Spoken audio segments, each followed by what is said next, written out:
Well, hello everyone, and welcome to episode 55 of Yorkshire Gamers Elite Big Wargames podcast.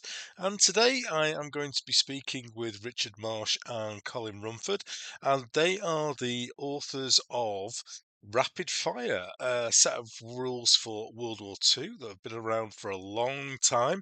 Certainly one of the classics for the period, and in recent years it's been updated to a chart-free version called Rapid Fire Reloaded. So we're going to have a deep dive into Colin and Richard's Wargames history and all the usual features before we talk about the rules themselves.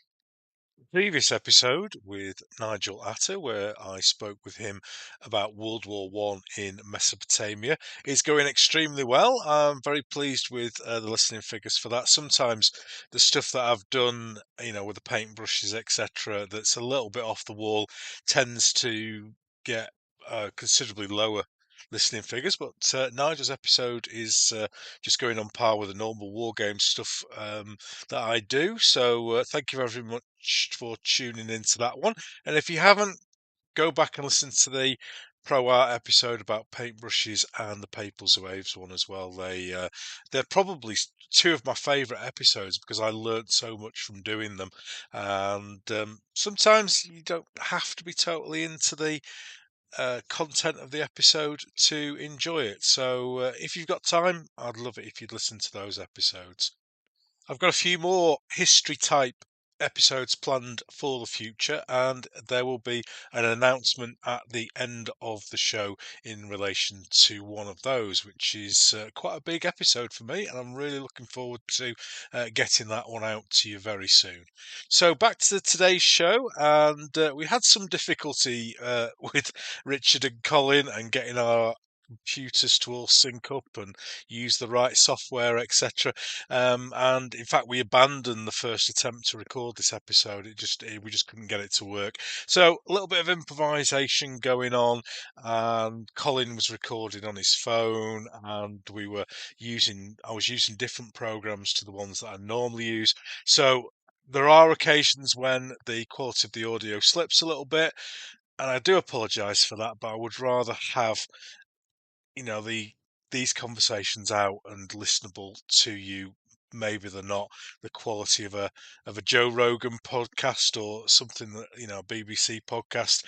But I've done a lot of editing for this one to make it work. A lot of messing around with the sound levels and stuff. There are bits where it isn't perfect, but I hope you'll stick with it and understand that I'm not a recording engineer and this is not a professional podcast.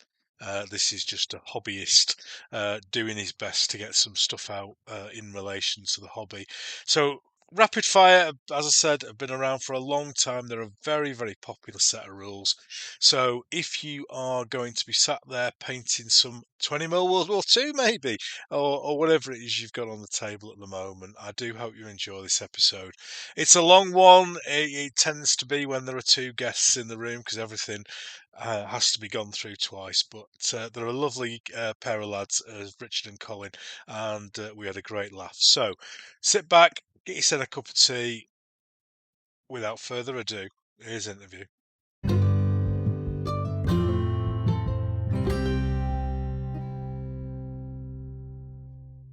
So, ladies and gentlemen, welcome to episode 55 of the Yorkshire Gamer podcast. And after last episode, with our historian version of the show, we're back on our tried and trusted Wargamer show with two guys responsible for one of the most popular sets of rules for World War II. Rapid Fire was first introduced, I believe, in the early 90s. In the age of hand-typed and black and white rules, it boasted 8 pages of colour photographs on the front page. Woo! Let's see how we've developed from there, shall we? The rules went from strength to strength with the support of campaign books and supplements. Previous guests on this show, Chris Flowers, Steve Shan, Richard Harris, etc., are big fans of these rules and regularly use rapid fire to recreate huge World War II battles over the 30-foot tables that we love on this show. In the last couple of years, the rules have literally been Reloaded, with a new streamlined version available to buy today. So we've got two guys behind the rules on the show for a deep dive into their wargaming lives and their stories of the development of the rules and no doubt thoughts on the hobby in general.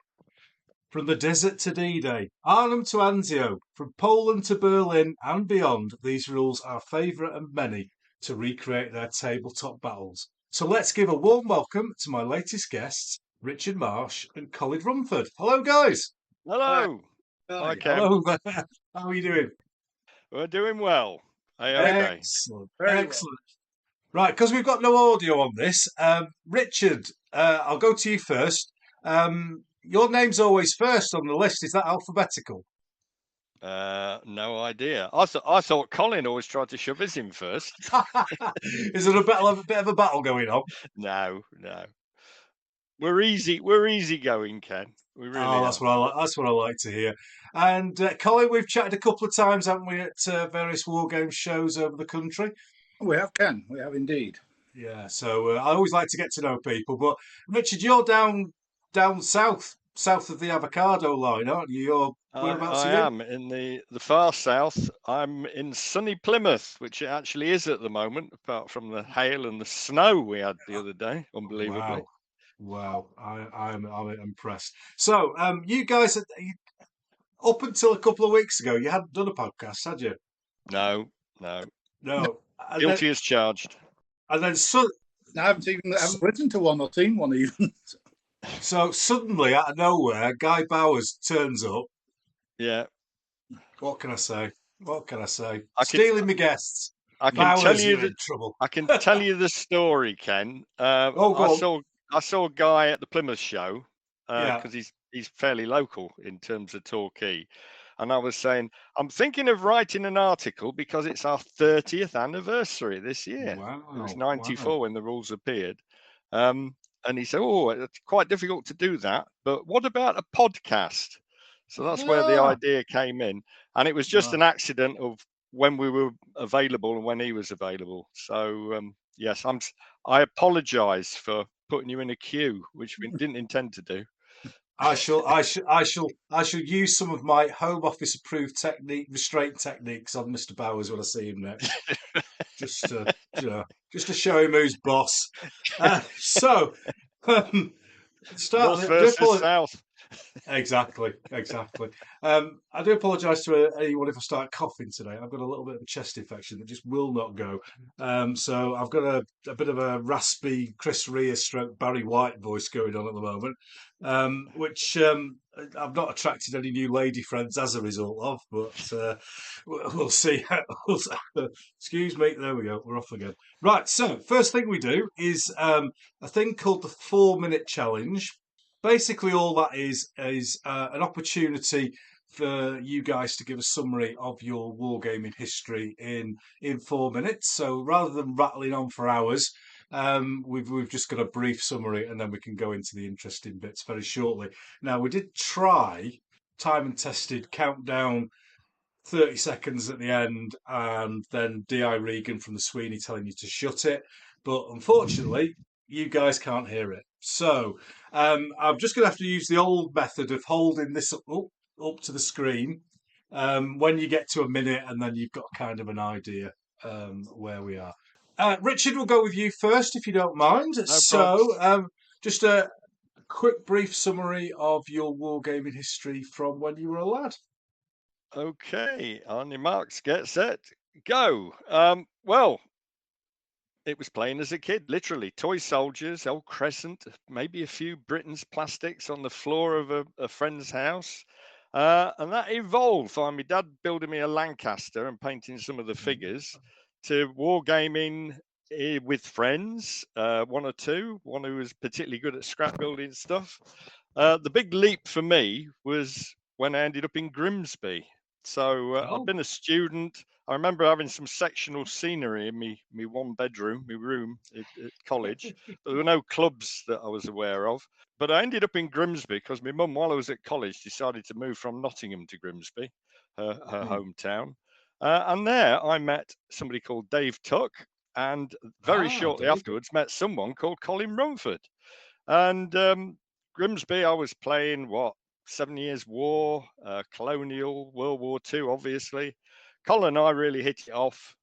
He was a World War II nut like me. I don't know whether the idea of any rules started there. Dave had been to my place when I, sorry, that's later, when I moved to Plymouth. I started teaching in Scunthorpe. I was a teacher, and I ran my first club there. And I remember playing with plastic Airfix Waterloo figures. We did a Waterloo display game. But anyway, I moved from Grimsby to Plymouth. When I moved to Plymouth, Dave Tuck came down for a stay, and we played with the John Sanders rules that I'd adapted. And by then, I was well into the Russian front. Sorry, Cole, not his favourite period. Dave adapted those rules, took them back to Grimsby. They somehow got involved in the mix. Colin and I, by now, were regularly talking to each other, as you do over the phone in those days. And then we got the idea of a set of rules married to some scenarios. I was particularly keen on the scenarios. Colin had been working really hard on the set of rules, and that became rapid fire. That was 94. So since then, the books started soon afterwards. I had a big spinal op, so I remember writing one of the supplements, sat on a bar stool, because that's all I could manage at the time. Field trips then became a thing. So actually visiting battlefields, battle sites. I notably spent quite a time in the Ardennes. Cole's been all over the place, particularly Arnhem, and partly lives in Normandy. And then we've moved on to Battle of the Bulge, the Desert, D-Day, you name it. The one gap at the moment, I guess, is the Pacific. I play, unfortunately, small games because I can manage an 8x5 table in the attic. Most of the time I can manage it, not currently.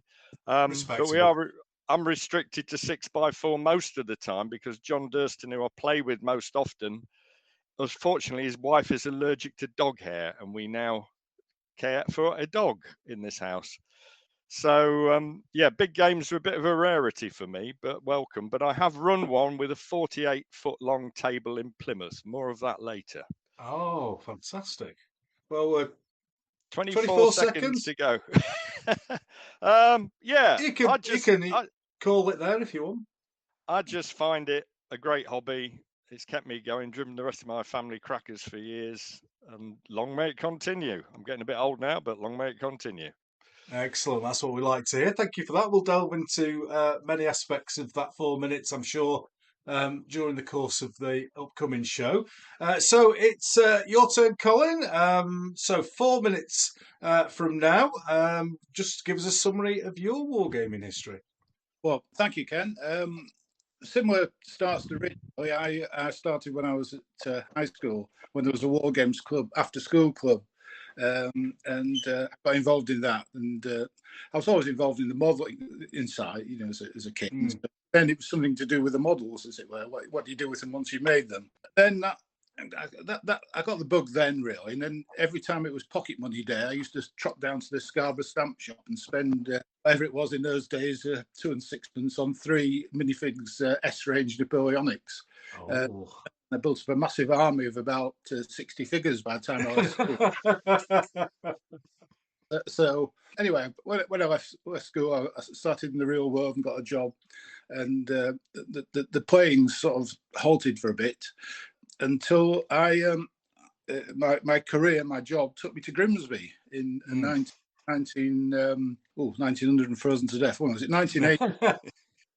And I was still modelling, but not gaming. And I happened to pop into the Grimsby Model Shop, who was run by the Dave Ewings at the time. And he says, "Oh, we've got a club in Grimsby. It's the AGM tonight. You can't come, but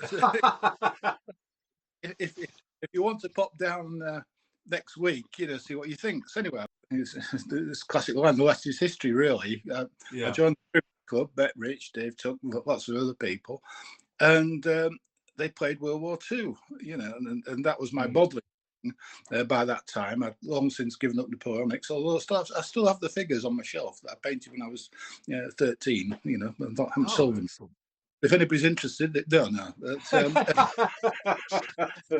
That's not a sales pitch. so as a friendship with over the World War II thing, Richard moved away, and at that time the Grimsby Club were well into Peter Gilder's Wargames Holiday Centre, and they brought back their World War II rules, which those rules themselves were based on the Sukarno magazine from the 60s. I don't know if you can remember that. There's a good old days. And they were quite simple, and that's what appealed to me really. Then you could, because it's a club, you could set a game up and play to a conclusion in 2 or 3 hours, rather than pour over books and books.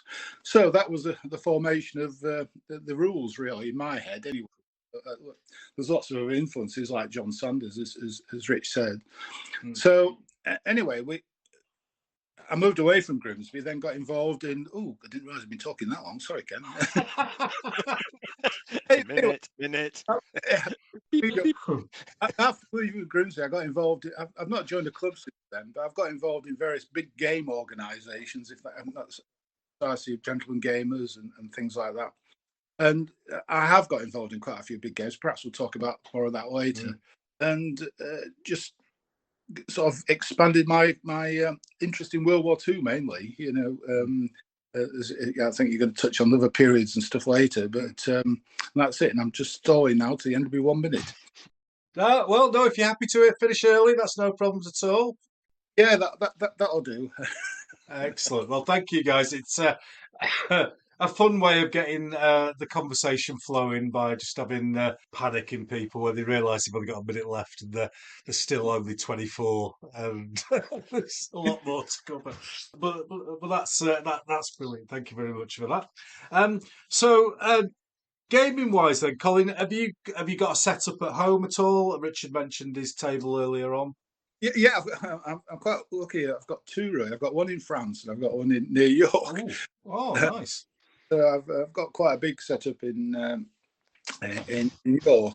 I think the biggest game I've ever put on locally is a Millennium game, when I think we had 9 people in my room, and the table we're doing Market Garden, and the table was, I think, 22 foot by about about 12 foot with a big gap down the middle. So it's quite a big table. Oh, fantastic! It was very atmosphere in there after 3 days of fighting. I can imagine. It smelt like the real thing. Brilliant. So, Richard, you've got a setup at home. Do you have regular opponents, or are you going down to a club as well?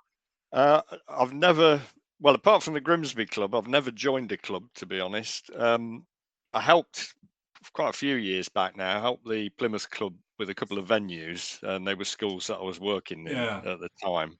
Well, main reason, I guess, two things, I guess. The first thing was the regular meets were on a Sunday, and at the time we had my mum who came from Grimsby to live in Plymouth, and we were taking her out regularly. Sunday was the family day. The other thing is Plymouth Club's got a pretty broad scope, but they do tend to favour competition gaming, and that's something that I've never really been into. So certainly used to take display games there. But yeah, it's sort of come down now. We had a brief period in Plymouth when a facility called the Giant Slayer was based here, and we were all a bit shocked. Thought, whoa, somebody's running a proper war game centre. What's going on? And that was fantastic for about maybe 2 years, I think, possibly 3. It then subsequently moved to Bristol, which of course is much bigger than Plymouth and nearer general life. But that enabled us to play some much larger games. And I say there were guys like Don, who Colin and I know really well, coming down from near Bristol, other guys more local. It culminated, we'll obviously talk about these later on, the big games, but it culminated in the big game, which traditionally had been in Coles Village in their community centre, actually being held in the Giant Slayer, and that was the 48-foot long table that I spoke about. It was a bit of a cheat because it was taken from our Normandy book, and it was actually made of 6x6 tables, which were separate games, although they did link together, if that makes any sense at all. So I'd done peculiar things with the map of the Normandy campaign. but it was certainly a sight, and for me, it's the first time I'd actually organised anything. And I must say, the last time I'd organised anything that big, Never again. Never no, again. well, no, to be honest, it was really good. And we had guys come from London and obviously up from the north as well. So that was a good experience. But as I say, unfortunately, and it does tend to happen in Plymouth, it went. They moved, and there's not been a replacement. So currently, I've got, as I say, I can stretch my table with 2x2 boards to maximum of 6x9 in the attic, and that doesn't let you're crawling underneath it to get there. But normally, I can do like an 8x5. But because of the dog problem, which is a German Shepherd that I don't argue with, but we've sort of looking after it on behalf of my son and my daughter-in-law who are living with us now. That's a story enough as well. Yeah, unfortunately, John, who's become a regular opponent, his wife is allergic to dog hair, so John can't come in our house now, let alone up to the Wargames room.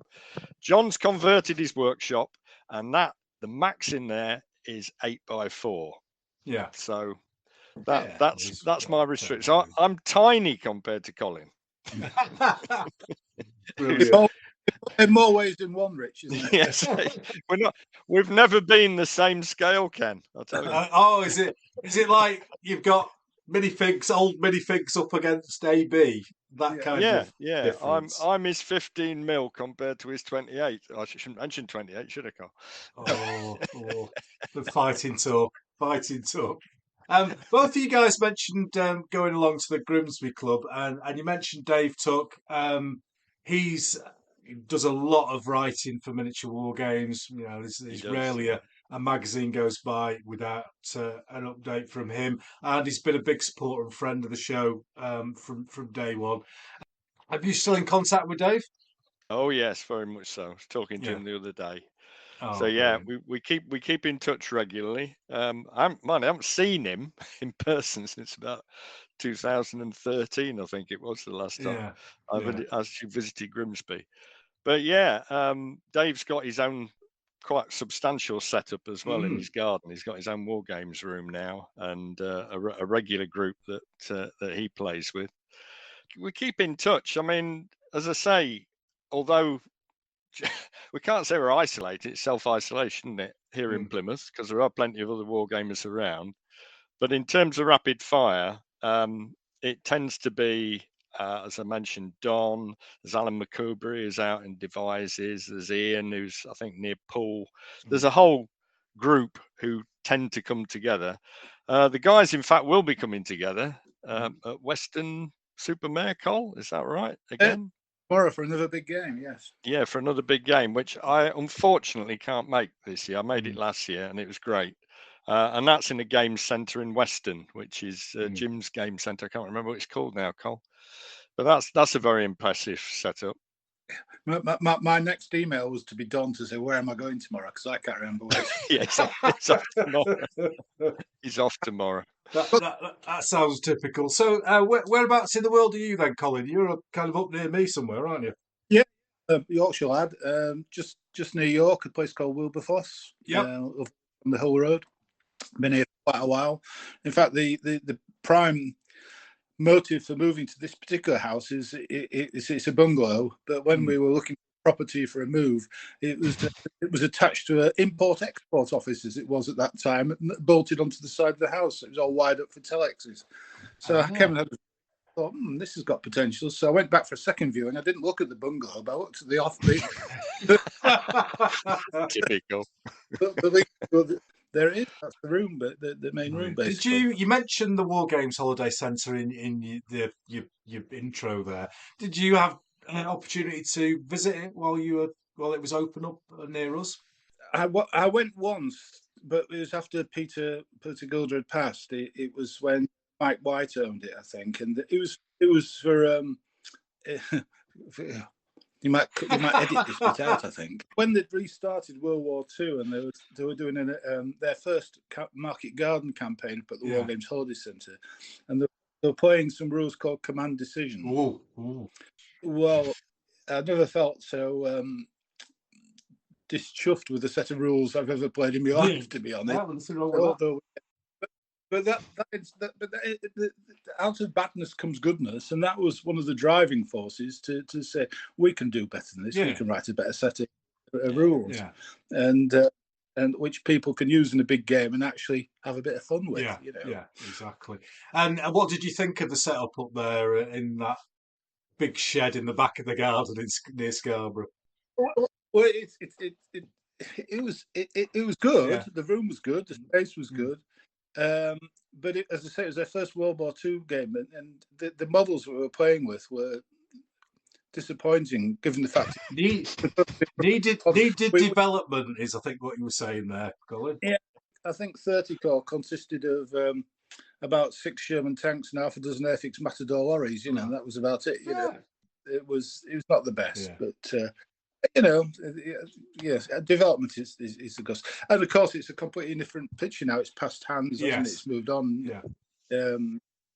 I think hasn't they've been on one of your previous. Yeah, Mark Freeth, lovely guy. Yeah. Lovely guy. Oh, yeah. Yeah, I'm sure I might have met him at shows and stuff. I actually think I can recall sort of talking to him, but I've seen some pictures of their games, and of course it's a completely different beast now. It's fantastic looking. It's moved on as many things have, and you know, going back to what my joke earlier on in the introduction, 8 colour photographs in the first version of Rapid Fire, up to full colour, and you know, we're in a different world now, aren't we? But have you ever been in Duncan's presence when he was taking one of those photographs with his old plate camera? No. And you can only take one photograph every 2 hours. Oh my God! It was like something out of the Wild West. You know, freeze, apart from the exploding flash gun, it looked very similar. And now, you know, to take photographs, it's so different. Yeah, I was taking some photographs of some new Italian War stuff I painted yesterday. And I'm just clicking away, click. It doesn't matter because I'm not using film. I can take 100 and choose the best 2. I can fiddle around with the lighting, move it, change the settings, everything. And it's all click. And it's so easy, much easier these days.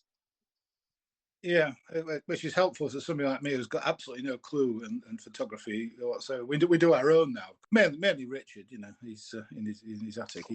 With the same camera I bought off Cole, God, how many years ago now? Well, Brownie came to mind. No, it's a Canon, but it's a very old Canon, but it still works well. I remember Duncan with his what did he call it? His photo cannon or something, didn't it? It used to fill about half the attic when he was here doing shots of my stuff. So is this camera then that we're talking about? Is it old school film or is it early digital? Oh, it was literally a plate. You know, you put literally a plate. You slide the plate into the back of the camera. And large format. Literally that. Well, I keep forgetting this is audio only, and for all your listeners, he's just showing a photograph now. Everybody have a photograph. Terribly to understand it. But, I wouldn't worry about that, Colin. We've had people show me figures and all sorts of stuff. Look at this new stuff I've sculpted. Oh, that's brilliant! That I can see it. I can see it. The other 3,500 people who are listening to this can't see it. So knock it on the head. So, got me worried then. I thought I'd have to go and get dressed. No. Don't worry. This everything digital now. In fact, without the internet and without digitalization, we'd be sunk, wouldn't we, Cole? Because we have our business model is let's move, so we're 350 odd miles apart. We can easily discuss everything, but we do. So Colin, when do you go to France then? Do you go via Plymouth? No. It's always dangerous, don't know. No. I think it's quicker to go to France than it is to Plymouth, to be honest. Yeah, we had a holiday on the south coast many years ago, and I remember sort of going to the Tank Museum and Victory and all that sort of stuff, and it just took forever to get from one place to another, mostly because there was thousands of people from the north doing exactly the same as me. Yeah, that's the problem. Bloody tourists. We get them up here in Yorkshire as well. I can be neutral. Obviously, I've lived in the north, but I'm from Nottingham originally. So, but I am just about accepted here now. Yeah, excellent. Oh, about 40 years later. They call them grockles, the visitors down okay. here. Interesting word. Yeah, cheeky, isn't it? Considering how much money they take off them. Exactly. But there you go. So we're going to talk a lot about World War II later on. Colin, have you gone outside of World War II much, or is that your mainstay? Well, it's definitely my mainstay. My idea of a different period is 1944 rather than 1940. But I dabbled in ACW 28, not in a big way, and I've got a British AWI army, and with not being in a club, I don't tend to get them off the shelves very often. If that makes sense. World War II, if you're going to get a percentage on it, I think it would be 99.9% World War II and 0.01 of anything else. Really. Excellent. Well, nothing wrong with that. Nothing wrong. We'll talk a lot about World War II later on, so no worries at all. So, Richard, then you mentioned you were a bit more varied in your historical wargaming. Not much more. You do the Spanish Civil War. No. It is a process of sort of narrowing down. I think that for me probably started in the 80s, because I think then I was doing 15mm colonial. I sold almost as soon as I came to Plymouth. I sold all my 7 Years' War stuff that I'd used a lot in Grimsby.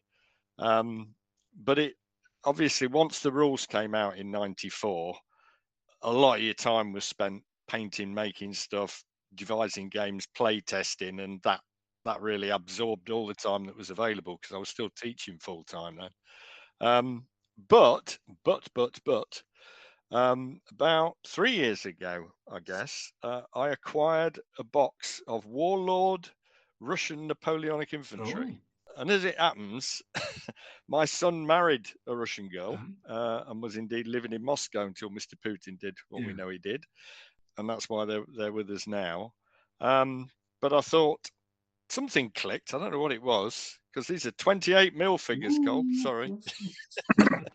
I thought, well, I want to sort of embrace that heritage. And I fancy doing something a little bit different, a bit... I guess I'd just finished working on the Blitzkrieg Battle Games book, which was the second of the Blitzkrieg series. So they're big A4 books, 14 scenarios. It's a lot of work. You know, it literally takes years and years and years to put those together. And I'd finally come to the end of that, driven Cole mad with sending him endless variations of, these are the latest creations, Cole. Here's the latest picture. So, you know, we converse, I don't know, about 200 times a day when we're doing these things. So that was finished, and I fancied doing something different. So I thought, well, let's have a go at 28mm Napoleonics. With being me, I picked up some other plastic figures cheap. Colonel Bills, if I'm allowed to. At the Plymouth show. Yeah. So I got some more Perry figures, and it sort of ignited that old interest of reading around a period, finding out more about it. So now it's still a very small force, because John got involved as well. He's far more prolific than me. So he's now got Austrians, he's got Russians, he's got French. So I've got a few French, mainly focusing on Russians. But I do find it a really interesting aside. It is very much an aside. To give you some indication, I was actually painting my first, or converted some, but painted my first Russian Hussars based on the Perry French Hussar figure. I've had to stop, because Don, bless him, said, look, you've got the new Brothers in Armour book coming out soon, which is inspired by Brothers in Arms. That's going to be coming out at the end of April, Colin, I think. Yeah, off the printers this week. So it's gone off to the printers now. Now, the Exeter show's coming up. What about if I hire a big table? I'll do one of the games at one end, and you do one of the other games at the other end. So I said, oh, that's a good idea. Don't check with John. Yeah, you can make it as well. And then I looked back at the All Bats and thought, oh, hell. Some holes there. Because traditionally, although you're play testing, and I use a mix of mine and John's stuff for play testing, when it when it comes to photographs, you just need what you need for the photographs. So I have got, so I don't know, 74 figures, a few vehicles, some guns, bits of scenery that I've got to make ready for the 11th of May. Suddenly, the hussars got put to one side, bless them. I was just on the Van Dyke in the difficult bit as well. But yeah, in a nutshell, that's my only other period now. It's 28mm Napoleonic. Thoroughly enjoying the reading around it and the endless, and I'm sure most war games do this, endless looking at Orbats, potential Orbats. Well, how big shall I make that unit? Should there be? Oh, let me just read about this and find. That needs changing. It's a fantastic. So I'm going through all that. It's like a sort of rebirth, I suppose. So, Colin, then World War II. We're all kind of that age. Did you have family involved in the conflict? Yeah. My dad was on one of the aircraft carriers. Which one I can't remember. One of the aircraft carriers on the Far East. So he was in Chief Petty Officer. So, yeah. So any family connections for you, Richard? Yeah, my dad was a rear gunner in a Lancaster. Oh wow! And it was quite a story. They were November 43. They were on a raid bombing Berlin. He was with 100 Squadron. Ironically, Grimsby, basically, Waltham, just outside Grimsby. I didn't find out this story till my dad had passed away, and I spoke to their engineer. But their engine stopped after the bombing raid, but nearby to Berlin. The pilot brought the plane down in pitch darkness and miraculously missed all the trees, hedges, and belly flopped in a field. My dad was the only one injured. The batteries crushed his legs, essentially. He was in somebody else's crash position. And they went back to, the pilot and co-pilot went back to, co-pilot and engineer went back to set fire to the plane. But before they could do that, sorry, it's my grandson wandering in. Sorry, I'll close the door. They threatened to shoot the rest of the crew. So whether it was Volkssturm or I don't know. Anyway, the long and the short was my dad ended up in a Luftwaffe hospital with 12 other POWs who were all Americans. And we've got at home an old Boots diary that he took with him, and he was a bit of a cartoonist. It's full of cartoons of the time. It also includes a hand-drawn Union flag that they put up in the window of the hospital, which was in Wismar, which was where 6th Airborne and Russian troops met. So yeah, it was quite a story, but I knew little of this when I was a kid because he just wouldn't talk about it. Yeah, So, I think many people who were involved in the conflict were reluctant to talk, and then you hear these things or you read these things later on, and it's like, oh wow, never knew that. I mean, one of our big things is the history. We're both devoted to the history, and the vast majority of our scenarios are historical. And one of the drivers behind that is we just want other people to read about World War II, because once you've read about it in depth and you read personal histories and people's personal accounts, you just realise what largely kids were going through. My dad was 19. The majority of them were in the teens or 20s. Just unbelievable stuff. I know he's still going on today, but I think to actually read that and see what that generation went through, and what both military and civilian personnel went through. Sorry, it sounds very serious. No, there are serious sides to these stories. That's why I bring it. That's why I bring it up. We've had some wonderful connections with World War II on this program, and previously I've got relatives who fought in World War One, and we've talked about that on the show as well. And I don't know whether you get the feeling as well, guys, but I see younger people talking, and they're calling like different nations factions, and because it's coming from 40k, and I think it's important to try and reinforce that history, because we're at an age where we would have sat in rooms when we were kids, and older people would have been talking about their experiences in the war, and it was just a normal thing. Whereas now, sadly, most of the people involved in the war are no longer with us, or they're going to be in the 90s now. So I think it's important to keep it alive. Yeah, absolutely. Well, as I say, when I was a kid, in fact, we had them in the school playground. I used to play on top of air raid shelters regularly. There was still rationing. I can Wow. remember when I was Yeah. really young. And our house was littered with things like RAF stamped tankards and steel. I always remember running around our garden wearing my granny's steel helmet. She was a fire watcher. Yeah. Oh, brilliant. Yeah, standard World War II and World War One for that matter, steel helmet. Fantastic. And thinking, oh, it's got this leather thing inside that holds it. I didn't know they had those. Oh, So yeah, brilliant. that was Excellent. rekindled. Well, I'm sure we'll talk about history and historical accuracy when we come to talk about rapid fire later on. But I'd just like to move on to you, Colin, and obviously you do the trade stand at shows. Well, I've seen you a couple of times, as we said earlier on in the introduction. So what are you doing at the shows? You've got your stand there. What's on it? What's Colin doing at yours? Well, the primary purpose, I suppose, of the stand is to do a bit of promotion of the books, mainly. It's a while since we used to do since we've done demo games to coincide with the trade stands, but it's something I'm going to never say never. I'd like to get that going again.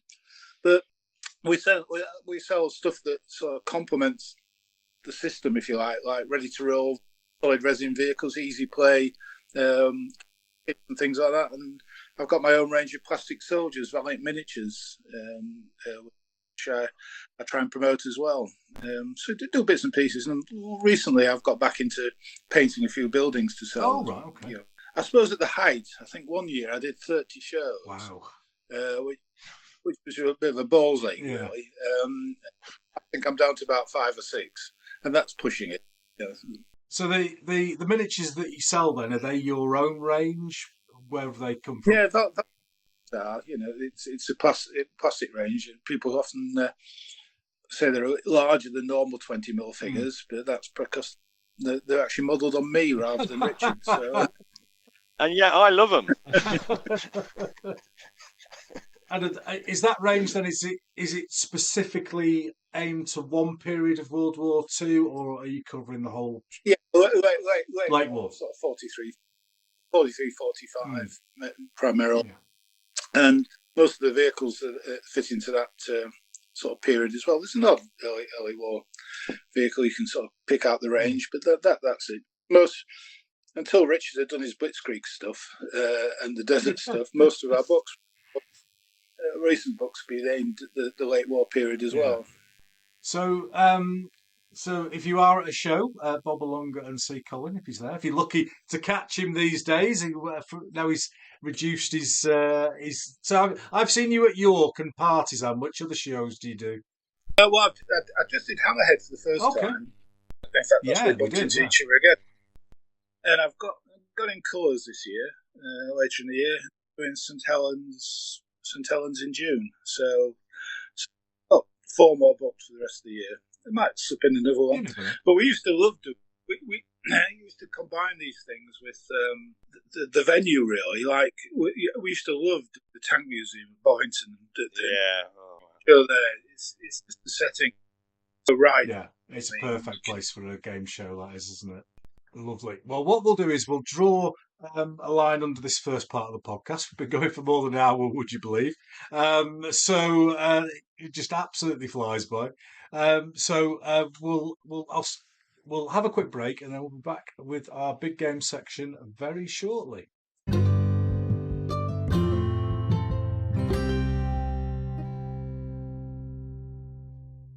So part 2 is the big game chat. So a little 10-15 minutes or so, whatever, on the kind of the overarching theme of this podcast, which was always to bring back the love of the big game when every effing new set of rules is a 10-figure skirmish game that comes in a box and you never have to do anything with it. So not that I'm biased in any way, shape or form, but we're on episode 55. You know where I'm coming from now. I'm just going to ask you first what a definition of a big game would be for you. So, Richard, we'll come to you first. What makes a big game for you? Anything bigger than 6x4, I think, nowadays. I think it's multiple players. It's panic thinking quite often, because you suddenly, you're not used to it. You're suddenly faced with this huge table. And give you an example on, last summer, I was at Coles, and you put on a big Arnhem game with Arnhem Bridge at one end and Osterbeek. Is that right, Cole? At the other end, and I was that other end. And there is this. I put it akin to the panic you used to feel in maths lessons when you're at school, and that's obviously you were particularly good at maths. But yeah, the awesome look of it, the awesome scale of it, but multiple people, a big table. So as I say, I've been up to 48 foot. That's the biggest I've ever been involved with, and just I don't know. It's the sort of command decisions. It's the players working together. I don't think Colin and I, either of us, have been big fans of campaigns as such. I don't know. We ever coined the term. Somebody did, but we used to use it as a sort of 1-day campaign or a 2-day campaign or a 1-game campaign. I think simply because campaigns can be so drawn out, and I think they suit some people, they don't others. But yeah, that's what it means to me. As I say, it's a bit of a rarity. There used to be the regular Wilberforce big game, and I got to a few of those, a few stories around those visits as well. But yeah, that's what they mean to me.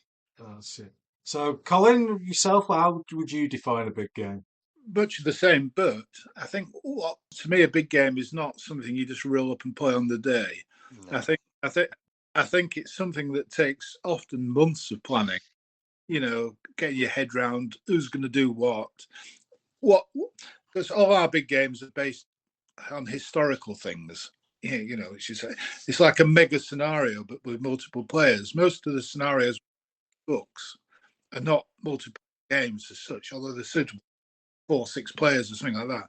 But when you talk a game with 20 to 30 players, you can't just roll up and say, oh, you're going to be him, you're going to be. No, you've got to try and, because I've designed quite a few big games and quite a few big games, and it's keeping everybody engaged as well. I think is very important, because it's so easy. If you don't think about it, to have people stood around doing nothing at a big game, and you don't want that, do you? You want everybody to be involved, and sometimes commands have to be flexibly allocated and things like that. So it's a lot of it's to do with the planning. Obviously, the big game is what it says. What it is. It's on a big table, lots of figures, but it's actually, what is the purpose of the game? What are you going to try to achieve after 2 days or 1 day? Apart from just knock a few figures down, take a few figures off, and then go to the pub afterwards for a good laugh. There's got to be more to it like that. And like tomorrow, I'm off to Don's Grafton Nijmegen game, which is loosely based on one of our scenario books, but it's been expanded. I think there'll be probably about 8 people dipping in and out. Well, we've had to think about who's going to be doing what, who's bringing this, who's and a lot of it's in the planning stage. I think is it's not like a club night where you just turn up. And it's much more involved in that. And when you go to about what do you enjoy doing? Well, the planning of these things is fun as well, and actually even designing the order sheet for dual blogs or whatever to play with. You've covered some interesting things there that I think are really big points when it comes to a big game, and that's that preparation stage where you're trying to get everything right. So, for somebody listening who maybe hasn't done big games in the past, how important is that initial stage of planning? Crucial, I would say. It's crucial, because if you don't get it right, everybody will go away disappointed, or most people will go away the game. Well, they think, they'll be looking forward to this, and they spent 5 out of the 6 hours making tea for everybody because they had nothing to do, so you want to get everybody engaged, and that's why our big games, are quite good, because everybody is fully involved, as it were. And I think it's crucial, really. It's, I mean, some of the people I've spoken to have said, "Oh, I played a big game and I didn't do anything." Yeah, And that's rubbish. famously, Sean Clark, who's one of the regulars on a sort of side podcast called Brews in the Vineyard, he very famously did a massive 15mm ACW game when he was younger, and all he did was move an ammunition cart for a weekend. Oh, that's rubbish. That's terrible. uh, That's terrible. and you could kind of see how a big game would get a bad reputation if that is all that that's your first experience of it. It's if you go watch Bradford City and they lose 5-1, yes, it happens on a regular basis. You're not going to want to go again. No. Chairman and manager, listen. So you kind of want to have a positive experience to get you into the bigger style games for sure. So you talked about that organisation as being a big thing. What about involvement from all the people in terms of bringing figures, etc.? How do you think that helps to get people involved? I think it does, but it's not. I don't think that's as crucial as it practice, because often some of the big games you're trying to attract people to that particular period anyway, where they haven't got the things to contribute. So, I mean, I like to do everything. I'm like a control freak, I think it's true. It's true. Like, what? That bloody Jeep you brought's the wrong bloody colour. Cole, the ice cream van. Oh yeah. Somebody brought up with a cream van. Put it on as a joke, a corgi ice cream van as a thing. And you scowl at them, so what are you doing putting in the middle of my beautifully painted? That endured, didn't it, through several big games? Yeah, I don't know if somebody, but I like, if people have got something positive, I wouldn't say don't bring your Germans because I don't like your Germans. If you were playing German and you wanted to play with your Germans, that's great, absolutely fabulous. But if I wanted to play Germans that didn't have any Germans, no problem. I'll give him the Germans, sort of thing. It's getting people engaged, isn't it? From different. Yeah. It can be for a newer person, can't it? It can be a group project where 5 or 6 of you will get stuff in, and then if you're lucky enough to know somebody like Cole or yourself, Richard, who can bring in those figures for everyone to play with, then that's a Brucey bonus. I'll give you a little example, I suppose, which is tomorrow. This game we're going on tomorrow. We're doing Grafton Nijmegen bit of the Market Garden campaign tomorrow. Last year we did Eindhoven to Vegel, and we're all into cloths now and drop on bits of terrain, nice features. So last year you're doing this bit, you're doing that bit, that bit. So we all rode up with our cloths, but of course they're all slightly different cloths, weren't they? That desert one won't work. So and everything on the terrain was absolutely on the boards, lovely stuff. Buildings are great, the rivers are great, canals are great. The cloth looked like a patchwork quilt, in a sense. So after the game, we all agreed to buy the same cloth for next year. So, right. So that was a different form of engagement. So, right. Not bring your own troops. You got to get this cloth. Bring your own cloth party. You should have told us which one it was, and then we could have bought shares in the company before you all pitched in and bought one. Geek Villain, is it called? The green, just a basic Geek Villain, yeah. John's just got one of them as well, and loads of them.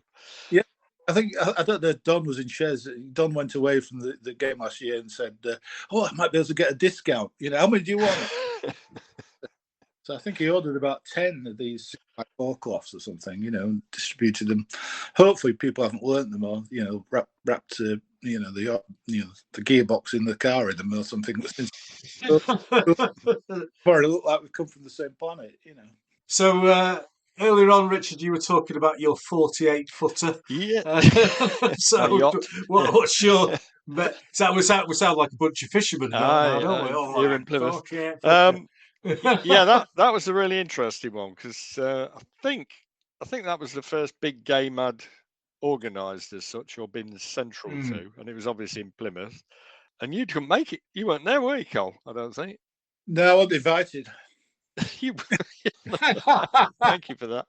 It was just after we brought out the Normandy Battle Games book, and there was a problem with Wilberforce, wasn't there? It couldn't be at the Wilberforce hall. So I thought, oh, we've got Giant Slaying. I'll have a word with those guys. I said, yeah, we can do that. And it also gave a chance for people who normally wouldn't be able to get up to Wilberforce to get to Plymouth. Although Plymouth's not easy to get to. What I decided to do was to have a look at all the scenarios, the 14 scenarios in the book, and look at their proximity. Where did these actions take place? Particularly using the Orbats from the first book, so the Orders of Battle, which the concept originally was we would provide a book of Normandy Orders of Battle that would be almost like shrunken representative versions of each division. That was the key thing. I've still got all the sketches for this, but I sort of sat down with a map, had a look at these, had a look at the units. And what I managed to do is put them basically side by side as they were arrayed across the battlefield with a lot of jiggery pokery geographically just to make it work, and conceive that on 6 foot by 6 foot tables. So the 48-foot table was made up of, it'd be 8, wouldn't it? We're getting that right. 8 of these 6 by 6s. Each one was a conflict between this representative division, but geographically they were where they would have been in Normandy, if you get what I mean. So it was very stylized in a way. So what we had were quite unusual for a big game, players actually facing each other as if they were on their own table, but they've got this sort of strategic link. And there were a couple of arguments. I seem to remember I was umpiring most of it, but generally it worked really well. It was a hell of a sight for a start. We totally depended on people bringing their own stuff. Quite a lot of mine was on the table for certain, but people were bringing their own and they enjoyed that. And it gave a good big game, and it was obviously massive. So it was different to what you'd normally conceive as a big game. The other ones I've particularly been involved with, these were the Wilberforce ones, was I can't remember which came first, Cole, Alamein or Sicily. Can you remember? Alamein. Alamein came first. Alamein came first. So I'd done the Monty's Desert Battle book, and we got our heads together and thought, well, that'd be a good subject for a big game. Obviously, you have to have gaps. You had the main battlefield, which I can't remember how long. Were there 2 battlefields, Cole? I think. I think we might have divided it into north and south, because the Monty's Desert Battle book featured mainly the north of the Alamein battlefield, but subsequent PDFs then covered the rest of the battlefield. So I think there were 2. There might have been one subtable as well. So the main area of conflict, where you'd got your main defenders and the main attack, was the central table, which was 5 foot wide, and then you had sub-tables either side of that were looking at where the artillery was on both sides, where the reinforcements were for the Germans, or where the attackers were coming in from the British. So I'd prepared most of that. Col obviously did a lot of work on that as well. We did a pre-game briefing. The game was interrupted in the morning by me arriving for the start of play, grabbing a coffee, Cole rushing in saying there's been a phone call from the home that your mum's in Plymouth. They think she's on the way out. And I'd had utter assurances from everybody. Go away for your weekend. Enjoy it. Go away for your weekend. So I didn't see anything else. Cole bundled me into his car, dropped me off at York Station, and I made my way via my daughter picking me up and taking me to my car in Bristol back to Plymouth, and got back in time to see my mum before she went, bless her. But it worked well. There was just one slight flaw. I won't name names, but I think it was one of the attacking players, one of the 8th Army players on one table, decided that he would concentrate the attack on half the table, which I'd not even considered as a possibility, which meant that the German defenders on the other half of the table twiddled their thumbs, I think, Cole, for virtually 2 days, didn't they? I can't. It was a painful thing for him to recount to me later, but it was a disappointment. Yeah, I just pulled the years up. It was 2012 was El Alamein. 2015 was Sicily. But I think, I mean, in many respects, Alamein is ideal for a big game because it's a massive battle, but it's one that happened, you know, in one place, a long line. But it gives you some idea of the pitfalls. We followed, well, I don't know whether we followed that up with, but soon after there was a Sicily game as well. Now, I'd never researched Sicily, and I can't remember where the idea came from, but I ended up doing the all bats and the scenarios and everything. And we had one large table, which was 20 odd foot, I think, by 5. That was Gela and the area behind Gela. So you've got sizable German counterattacks coming in. You've got the Americans having landed. We didn't try to reproduce the beaches. It was just bringing the Americans on. And for the Americans, very much a holding action and then trying to penetrate.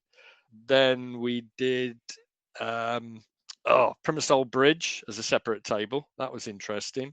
And also another action in the mountains that I can't remember the name of. Cole's probably got it all there. No. But that was totally different. So you got 3 variable tables here. That worked really well. The one thing that didn't quite work was I realised that I'd created far too much American offshore, ship-to-shore firing. So we had, I don't know, 3 cruisers represented, probably more than that, a few destroyers. And very early on in the game, you could sense that was going to be overwhelming. So we umpires got our heads together and just sank them. I think we left 2 intact, and then it continued to work well. And that again highlights some of the pitfalls and things you have to think on your feet during some big games. Yeah, I think that ability for a decent umpire to realise those sort of things as the game goes along and be flexible with how it continues is definitely the way to not fudge a good big game, but to make sure that everyone enjoys it. So, Colin, most of your gaming seems to be big gaming. When I step outside the house, yes. But I do a mixture thing. I do an awful lot of playtesting on 6x4 games at the minute because a lot of our little scenario books are based around 6x4 because we're pitching it, I think, at the average wargamer that hasn't got all the resources to do. And I think a lot of it's driven. I have to explain that Richard and I, between us, have not got the single shred of any commercial nous.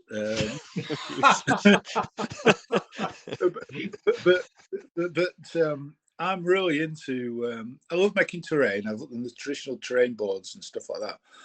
A lot of the availability of stuff now is governed by the 6x4 drop-on cloth. And I love it. I'm like really getting retro and hundreds of. I still yet to find a few shoe boxes to stick underneath the cloth and stuff like that. But that's old school. It's got really old school. But they're great, and well, I know we're going to talk about rapid fire in a bit, but it's such a delight to set a game up, play it to a conclusion without everybody falling out and having a fight within 3 hours. And you can do that on the 6x4 with limited resources. And so I spend a lot of time playing that. But conversely, like tomorrow, I'm engaged in the big game with Don's the driving force behind it. But I've had a lot of input into that, the planning and stuff like that. My sort of most recent, Western was the last big game I played in last year. But sorry, I'll get this right in a minute. My most recent encounter with a really big table is, Roger, who doesn't actually live in Paynton, but Andy, who does.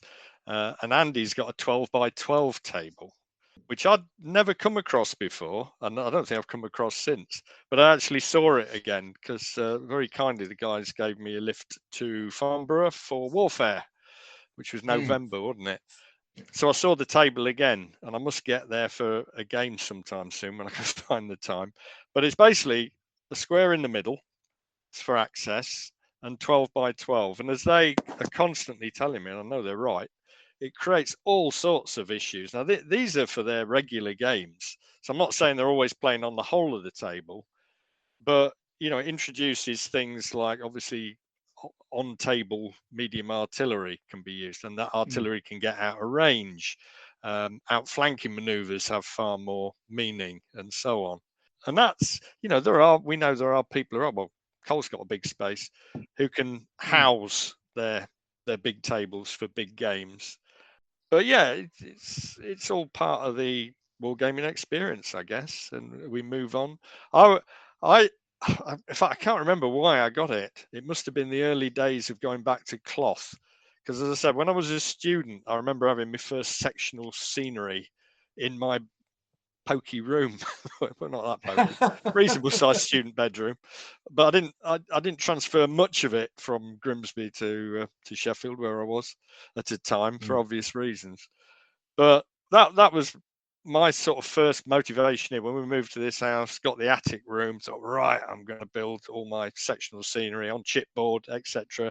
Then I moved on to polystyrene, and then somehow, Col, I don't know how it happened, cloths reappeared. You know, so these were things that were frowned on in the 1980s. I think fair to say in the 90s.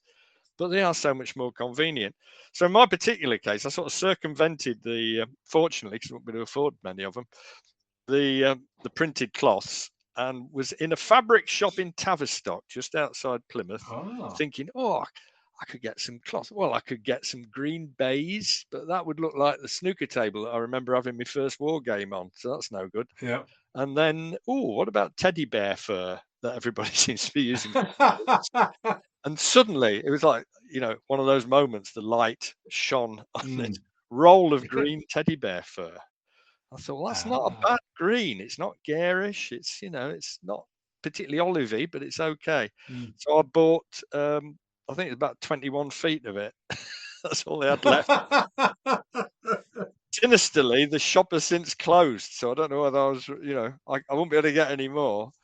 Now I've chopped a 6x5 section off that, because that's particularly near the 6x4, so that's convenient. I've still got all the rest left, so somewhere along the line I've got to do somewhere a bigger game to use all this. But it is. Have you shaved your teddy bear fur? I have shaved it. It's such a painful experience. I mean, if you look at my photos, you can see it's still quite long, but that's quite good for the 28mm Napoleonics. I've sprayed it. So I found the best spray was a furniture spray, funnily enough, which is a sort of off yellowy, ochre, but very pale colour. But I do find spray that, preferably outside, and then comb through. That's the key thing, is combing through, because it gets really thick and sticky. I've also put some brown acrylic paint, sort of muddy patches on it as well. But yeah, the other key thing with the adaptability for it is, for the Blitzkrieg book, I made some fields, and I'm thinking, I need some flexible fields. What can I use? And we had an old doormat down in the cellar, actually, absolutely filthy. So I didn't bother cleaning it. I just cut it into sections, and then, how can I put it? Sprayed some glue on, and then combed it, having cut it into sections, and then painted it. And that people will see them in the books now. They're in the Blitzkrieg book, but they're really useful. The only trouble is I haven't got another old doormat that's the same, and I want to build some more. I think wargamers are amazing in their MacGyver-like treating of products. You see something and you ask, "Oh, what's that?" And it's a couple of toilet rolls with this on, and done this to it. And you think, that's a pretty good idea, that. And I think teddy bear. The stories I get about teddy bear people are treating them like pets. I mean, you're giving it a shave and you're combing it. And I don't feed it. It lives. I'm afraid. Speaking of which, going completely off topic, did you see that? It was either yesterday or the day before, where somebody at an animal rescue centre had spent 2 days looking after a baby hedgehog, only to find out that it was a bobble off the top of a hat. Oh, bless him. No, I found that particularly amusing. Yeah, the other thing I use, I used to have a load of Nairn 1 foot square carpet tiles. If anybody's got any of those, please let me know. But when I first moved to Plymouth, the Wargames room there was, this is a terror for you in terms of big games, Ken. It was a 6, slightly smaller than this room, actually. My table, anyway, was 6 by 3. That's all I could fit in the room. Yeah.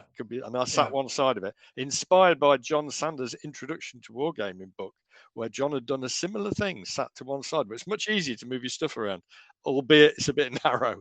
And I used these. I thought, oh, they'd make good roads. And I found that if you cut your road through, obviously coming out in the middle, or your river, you could peel off the carpet bit, so have a slight indentation and reveal the rubber underneath, and you could paint the rubber. So that was my scenery for a while. Unfortunately, I gave most of it away, but I kept some. But I found with the teddy bear fur, I could peel it off with great difficulty and then cut rubber strips and then texture those using sort of silicon sealant very thinly, because I did some thick ones. Unfortunately, it all has a bit of a camber on it, because that and the paint does tend to bend it up a bit, which isn't ideal. But that's what I use for the roads on that, and that works pretty well. And you've got that flexibility. And I know, obviously, now a lot of people are selling these flexible thin rubber roads. God, I must have been ahead of my time. You were a trailblazer, even a trailblazer. But there is something satisfying about putting stuff under a cloth again and actually having easy contours that are completely adjustable. That's the big plus, isn't it? You know, even with the best sectional terrain, you can have tons of it, and I've got quite a lot of it downstairs, but it can never be 100% flexible. It did make me giggle when I saw that come back again. Yeah. You know, I've got proper old school terrain boards that I take to shows for display games, but at home I tend to use cloths. And and then I saw somebody putting books under it, and I thought, that was me when I was 10. Exactly, same here. Same here. Cole. A friend of mine, Simon, I think his dad knew somebody who reupholstered snooker tables or something like that. So we had loads of like offcuts of pool bays and stuff like pool table bays that we used, but back when we were younger, and put books under them. And then 40 years later, it's back. I remember, I think one of the first war games I played, and it was in the building that our scout group used to meet in, which was attached to a church, and it was a snooker table, and that was an ACW plastic Airfix game. It's the first one I can actually remember. Yeah, I mean, it's fashion, isn't it? Basically, these things come in cycles. Colin and I are old enough, particularly me, to remember several of these cycles. Yeah, I'm the same. I mean, I don't know why I did it. When I started the desert stuff, which I'd always wanted to do, so it was in, you know, those rules inspired by John Sanders were initially adapted to the Russian front, but I always wanted to do the desert properly, and it started in 2008. And I thought, well, I'll do a cloth. I had this old sheet, and I thought I'll paint that and mess around with it. But it didn't look quite right. And then I thought, oh, what about the back of my seaboards? Because they're nice and flat. I could texture those. So I ended up doing the desert, which is predominantly flat, on 2x2. Sorry, can you hear the dog? Yeah, no, don't worry. 2x2 chipboard and MDF boards. And that gave me the chance to add a bit more terrain to it. But they look really nice. And you know, we've taken them to Battle Group South at Bovington before. They're durable as well. That was the plus, but a bit crazy because the desert's ideal for mats. And the other is what are they? About 1.5 inch, 2-inch thick polystyrene boards as well. So some of those based on the commercial ones that people had given me. I also ordered some from a packaging firm in Cornwall, went to collect them and discovered they hadn't been cut perfectly square. Oh, no. That was all right because I was able to adapt those, but they were good for creating relief on top of the other boards. But I'm afraid they're all living in the cellar at the moment. I've nowhere to store them. I haven't used them for years because there's so much sort of clat to get out and put on the table. Cloths rule at the moment. Yeah, they certainly do. We certainly do. So we'll draw a line under our big game chat there, and we'll come back very shortly for our features section and quiz.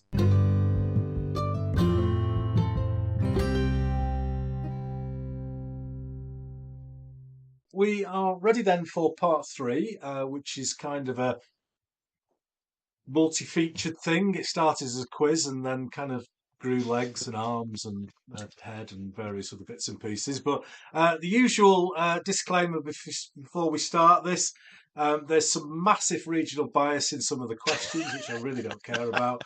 But it's there, so live with it. And please don't get upset by any of the answers. This is just a little bit of a fun quiz that we can have a laugh and a joke about. Gentlemen, they are normally. Sorry, Colin, go on. Is it on pop music, Ken? Because I'm good at pop music. Yeah, I'll stick a pop music one in for you.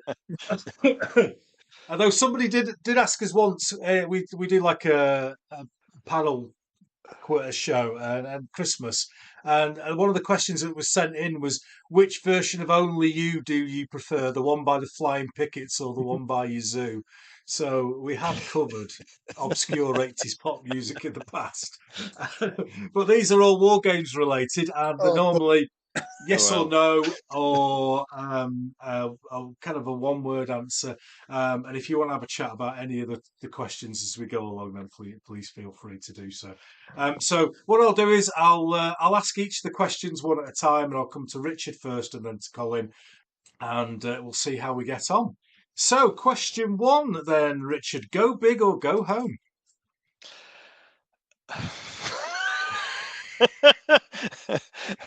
Go big if I've got the opportunity. Excellent. Otherwise, it'd have to be go home, I'm afraid. Colin, are we going big or going home? I'm not sure, Ken, to be honest. I'll stick with go big then. Excellent. That's what we like to see. Now, painting question. Contrast paints, are they great or a gimmick, Richard? Don't know, because I've never used them. Excellent. I'll give you a point for that because I hate them. Colin?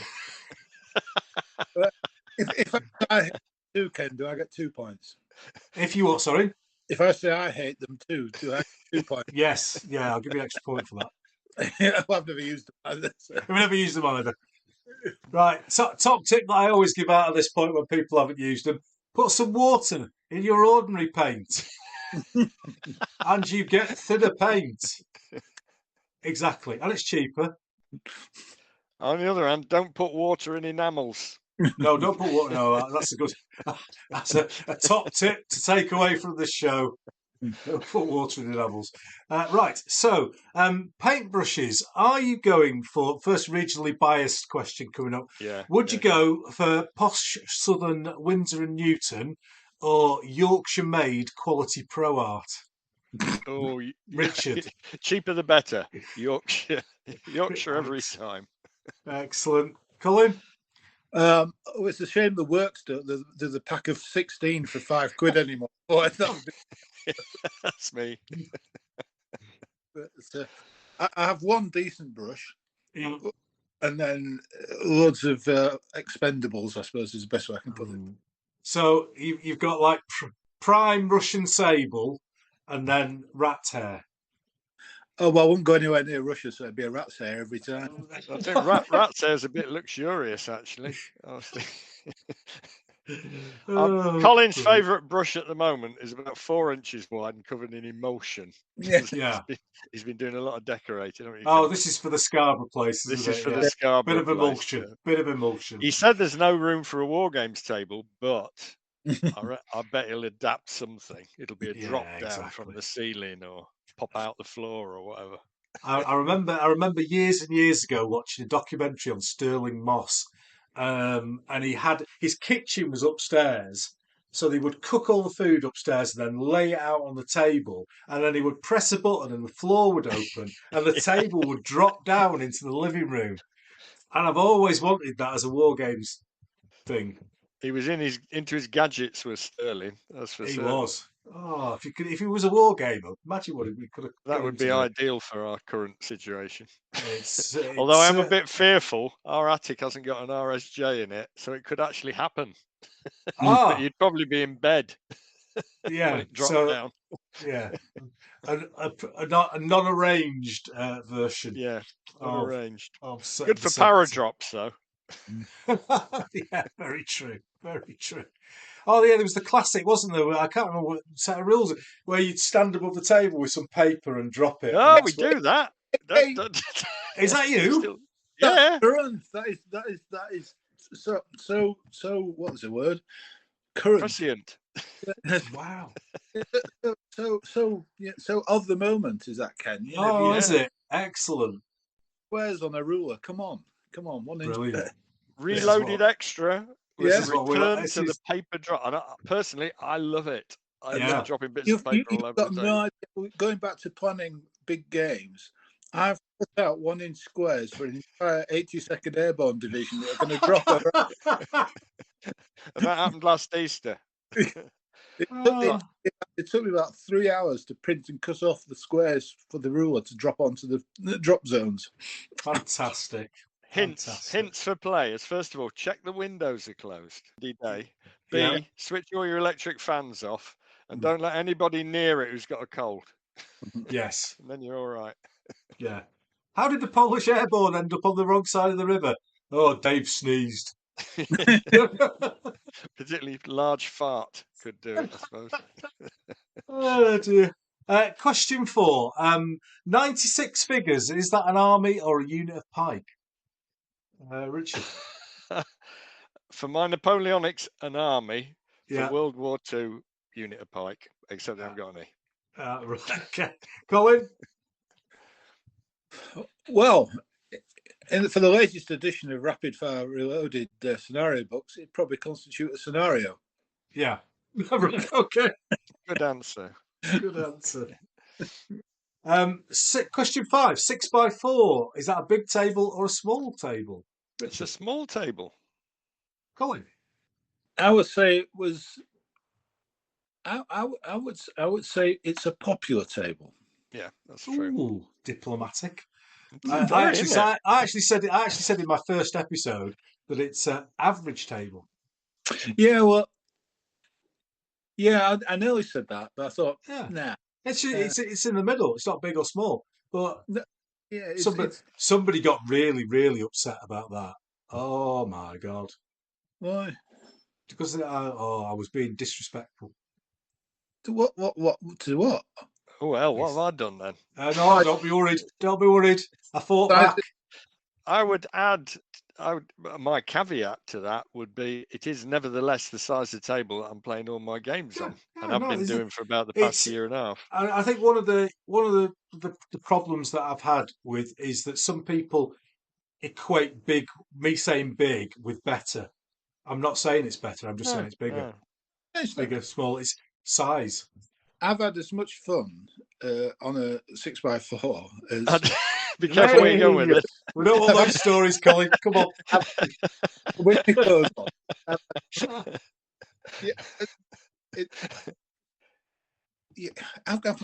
If you play on a little table, this is probably controversial and people get screaming at you. If you play on a little table with a few figures, you have to think. If you play on a big table with thousands of figures, you get quite blasé often. You say, "Oh, we'll just go, we'll just throw that in." Yeah, do that. But if you've only got a few chaps, everyone matters on that 6x4. You know. I have recently written a scenario for a certain magazine that should remain nameless. Not that long. If the editor's still alive when you finish with it. Bowers, curse you, Bowers. But it was it's a blitzkrieg scenario. It's one that didn't get in the book, but it involves very small units. And I found it. Well, John and I both found it one of the most challenging games we'd ever played because you're sort of thinking, but beyond thinking. It was more like playing chess, as I imagine, because I can't play chess. So I'm with Col on that, yeah. But on the other hand, I love the scale and the spectacle of the bigger table as well. So it's all good stuff. It's all wargaming, and there are lots and lots of podcasts out there for small style gaming. It just doesn't float my boat, and I'm just honest about it. both in Monty's Desert Battles and the Battle of the Bulge book. Mm. And are there any others? Yeah, I think, and also probably Blitzkrieg. We've got at least one game that's about 5x5 as well. I think it's about the scenario as well. Mm. So Yeah. if you're lucky enough, try and experience it all, I would say. And of course, Ken, what you could do, and you can do it in several of our sort of scenarios, you can stick several 6x4 tables together and they become 12x4 or even an 18x4 to play going. And that your balance or general balance, an actual big game.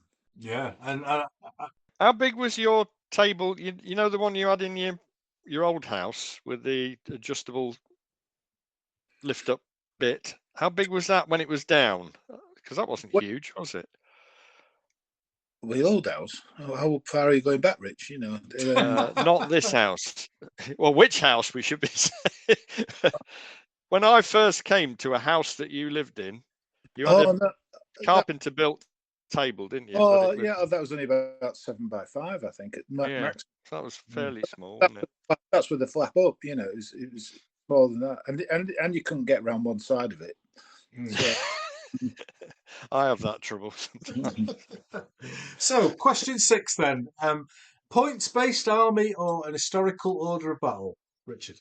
Oh, now I would have said historical order of battle every time until when did we start introducing points again? Normandy battle groups. Normandy battle groups. Cole got me into this. Honest Gov, want me? and then I just got obsessed with points. And now I've become unobsessed with points. So I had a brief period of a few years where I thought, oh, this is fun. And I just started creating loads of points-based units. But it was always about the historic, how do we make that work with historical units? That was the key thing. What I hate is, well, for this army, you can have 20 points of this or 25 points of that without it having some sort of historical context. So yeah, for the vast majority of my life, points, but for a brief period, this is interesting. I'll become obsessed for a while. Yeah, no worries. That's Colin? not much of an answer, is it? I mean, historical always leads in my head, but to use a point system often helps you design what you're going to put into that historical game, if that makes sense. So, sorry, I'm saying mega serious, Heady, and I'm not really serious. But you know, we've done scenarios where you just throw loads of things in and balance it. A good starting point, you know, if I don't know, no merit in this, but if you were to say on a 6x4 table, your starting point was 400 points aside, you think, right, how am I going to balance the actual units that were there to replicate that?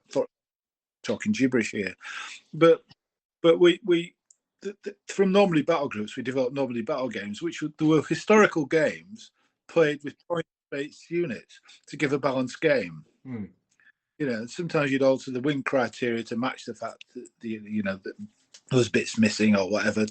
But you know, if you're not playing on a one-to-one basis, you've obviously got to have compromise somehow, and you've got to work your force into what you're going to stick on the table. Yeah, but it's important then from your point of view when you're working with points that the list that you're working from is historically accurate. Yes, you can't suddenly get a Tiger 2 in Poland or something like that. I'm not. No, absolutely. It's got to be historically correct. Oh, absolutely. But I'm not a fan at all of you. Let's play a 400 point side game. Whatever you like. You bring a German 400 points, German 400 points, because that's what you're talking about competitions, and I think they suck anyway. So excellent. Yeah. The other thing related to that was because Cole wrote the battle groups, as we came to call them, for the first Normandy book. And then I had the unenviable task of trying to find historical scenarios that fitted them. And I found with the Blitzkrieg book, it's easier to come up with your scenarios and then work out your points.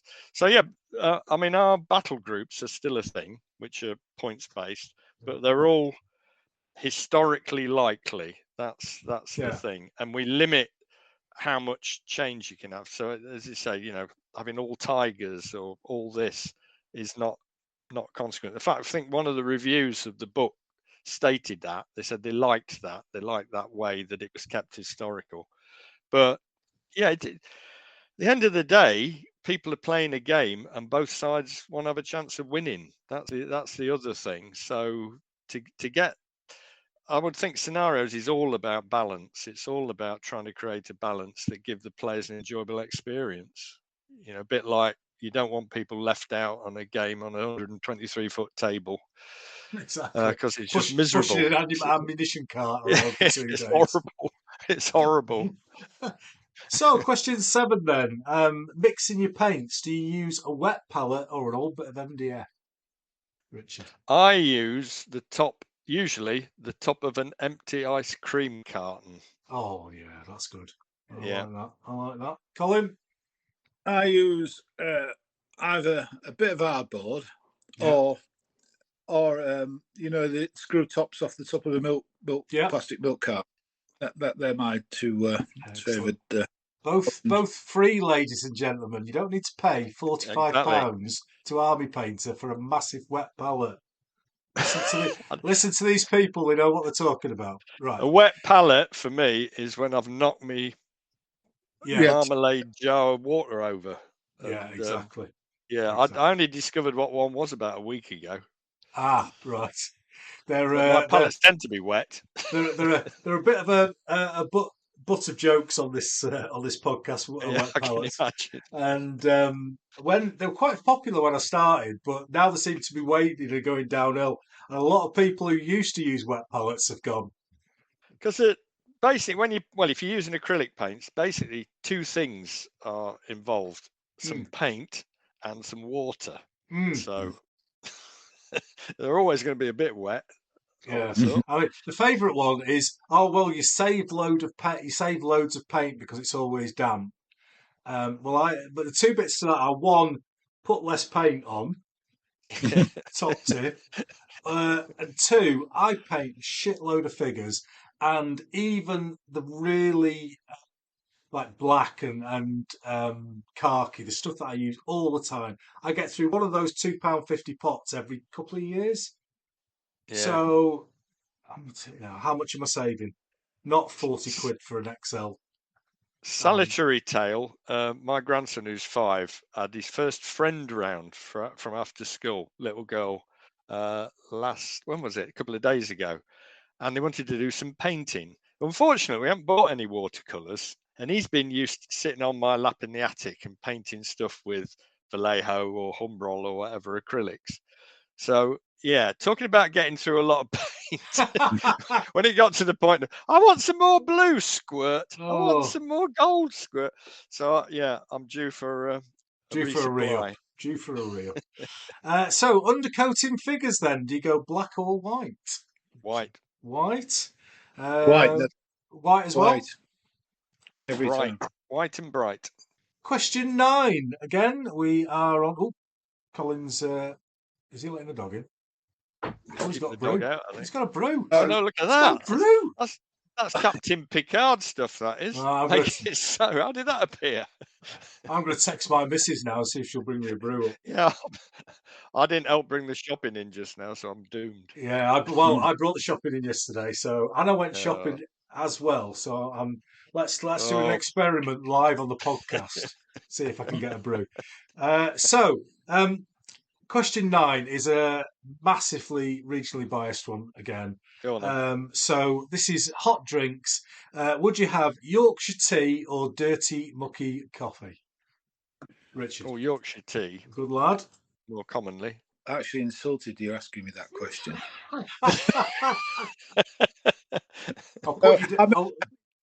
Do I have to actually answer that question? No, I'll put you down for a point, mate. Yeah, don't worry about it.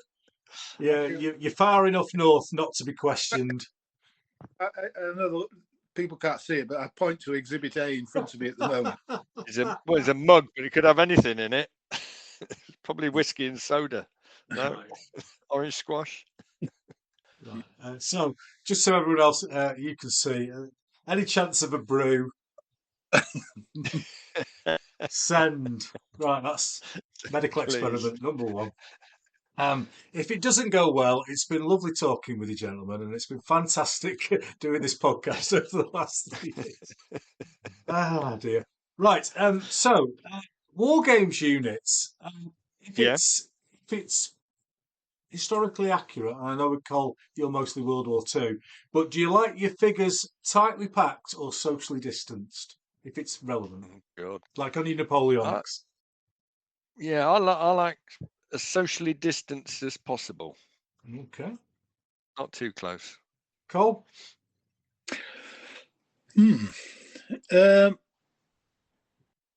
I suppose socially distanced are real. It really annoys me when people are playing World War II and they think they're playing Napoleonics. Yeah, everything's bunched up.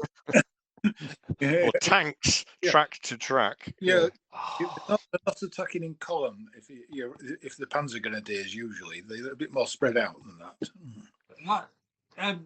You brought up an interesting thing there, Richard. Well, I don't care. So, Team Yankee is a game that tends to have lots of tanks extremely close together. Yes, I'm guessing I've seen that in photos. I'm guessing that doesn't work in your rules.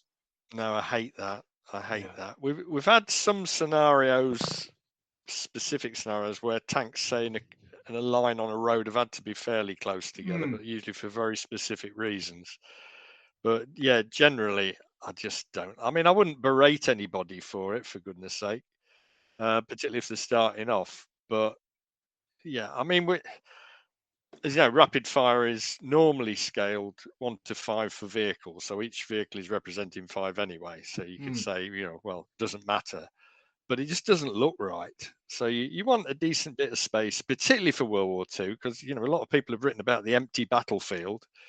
That men were dug in, hidden, concealed, vehicles wherever possible, guns definitely. So you don't want this sort of massive cohort of vehicles and men charging across the table. It doesn't look right. But on the other hand, for our rules, firing groups have got to stay within 1 each of each. Bases have got to stay within 1 inch. I can't say it. 1 inch of each other. So you've got to bear that in mind as well. But again, that's representative of men spread over a large area. He said seriously. Don't worry. Over to you, Cole. It drives me mad. It must mean to me that the artillery doesn't work in those rules because you just see massive tanks and you go over there. Yeah, blast. Yeah. I forgot what the question is, Ken. We're talking about what we call tank parks. Tanks really close. Big turn off. Big turn off. Yeah, it doesn't. Yeah, Napoleonic tanks. Out. I mean, that was one of the reasons me in my head went down the Normandy battle groups route because we had scenarios books out before that where we'd say what a British tank regiment was, so people would frantically go away, paint up the whole tank regiment. Well, once you've got it painted, you want to use it, don't you? And sometimes particularly when we're moving to smaller playing areas, it didn't quite look right. But when you play with the Normandy battle group concept and the scenarios that span off from that, you're only talking about 3 or 6 tanks in that force, rather than a brigade of whatever it happens to be, or a regiment. So the look of the whole thing, in my humble opinion, looks better. Looks more balanced and more spread out and more as it should do, really. It increases the aesthetic quality of the game. You can tell he was an English teacher, can't you? Years and years and years ago. It's a different language up here, Colin. I've lived up there. I was trained in Sheffield. So, question 11.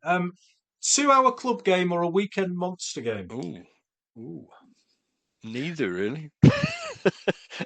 A weekly one-on-one game, 2-player game. That's my norm. That's my norm. Colin? Weekend Monster to me. Weekend I've Monster. moved away from clubs. I think it's not Yeah, not my thing. So I could say annual Monster, couldn't I? Or Annual biannual Monster, Monster, yeah. but, If I'm but lucky. I'm not knocking 2-hour games per se because I think they're great fun. It's what would you choose, one or the other? So I would choose a Weekend Yeah. Monster game. Yeah, I think so. If we get the opportunity, it's a lot of fun.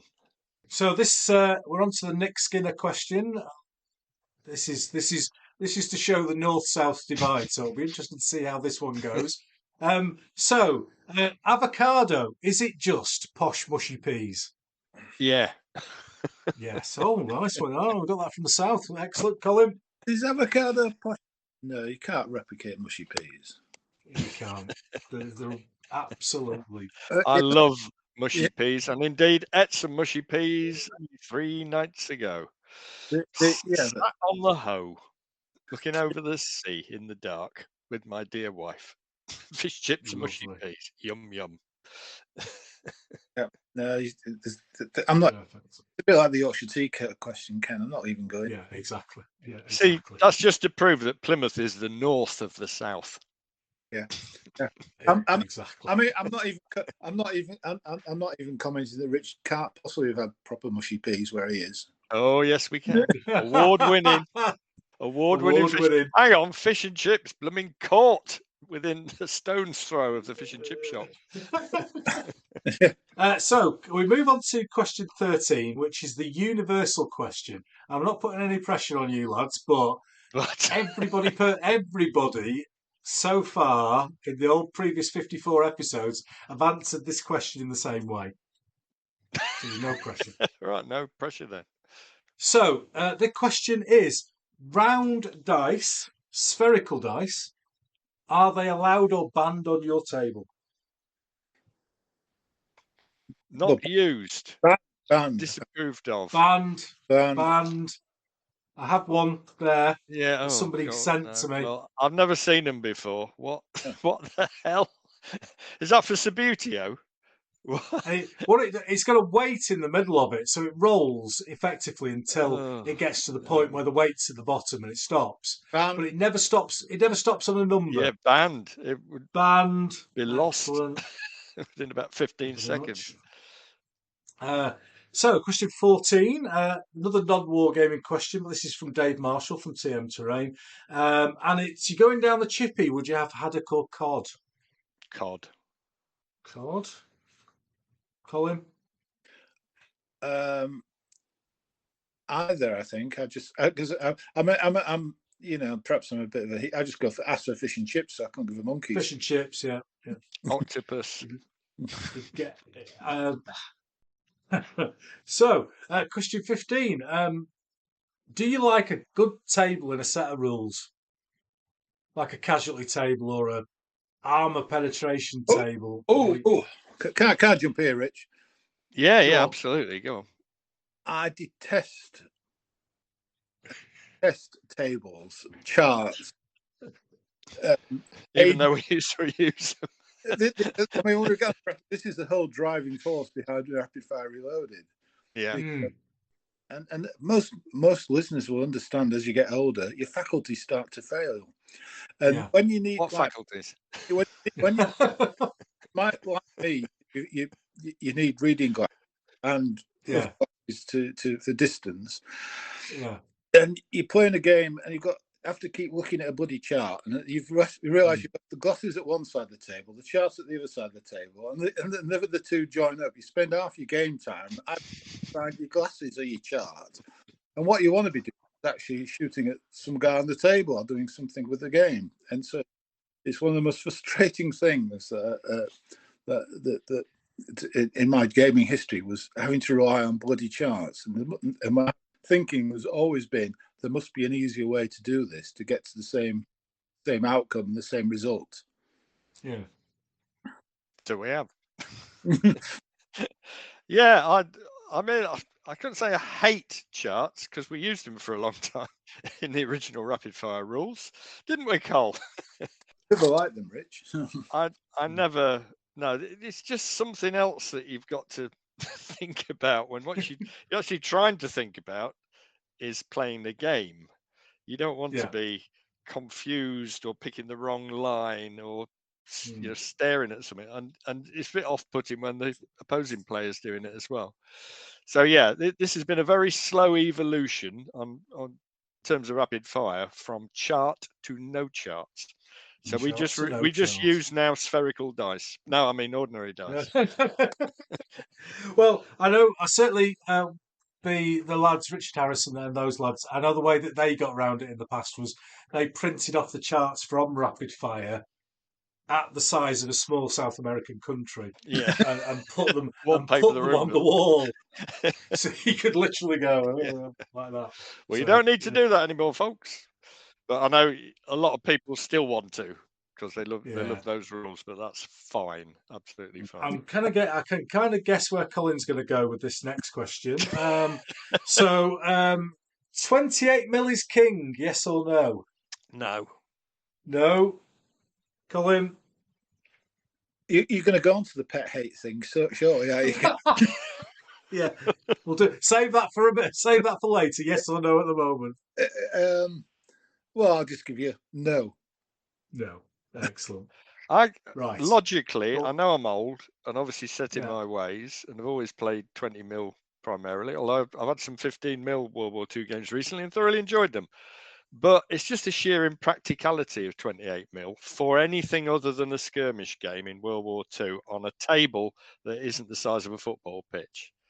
So I absolutely admire the people who've built up fantastic collections, beautifully painted 28 mil World War II stuff. They look $1 million, but I don't know how the hell they play with them on a table. So, I mean, having said that, the scenarios that are appearing in our A5 books are playable with 28 mil. It's a bit of a squeeze. Yeah, for World War II, I'm a bit dumbfounded that they've gained so much popularity, to be honest. Well, I do Desert in 28 mil. But I do Eastern Front in 15 mil. Yeah. That's what I've been playing because Johnny who play regularly has got a good 15 mil collection now, and we played 2 late war Eastern Front games, and it's on a 6x4. It's brilliant because you've got those extra flanks. But I mean, what's available in 28 mil is unbelievable. Some of it was available in 20, but it's just the table size thing that puzzles me. But still, no worries. Question 17 then, nearly at the end. Unpainted miniatures allowed on the table, yes or no? No. No. No. And I'd like to add no. Colin, no. More no's. No. Right, so another biased question now, and the fact that I'm wearing a Bradford City top has got nothing to do with this question. But Bradford City or Leeds United? Oh, Bradford City, without a doubt, because Leeds beat Plymouth a few times recently. I don't follow Plymouth religiously, my son does, but on the other hand, it's a local team and you've got to support them. Colin's going to say... Sorry, Ken, points here. You're gonna say Leeds, aren't you? I am, sorry. Dirty Leeds. Yeah, well, my uncle used to have a season ticket for Elland Road, and I used to go every time I used to visit my uncle.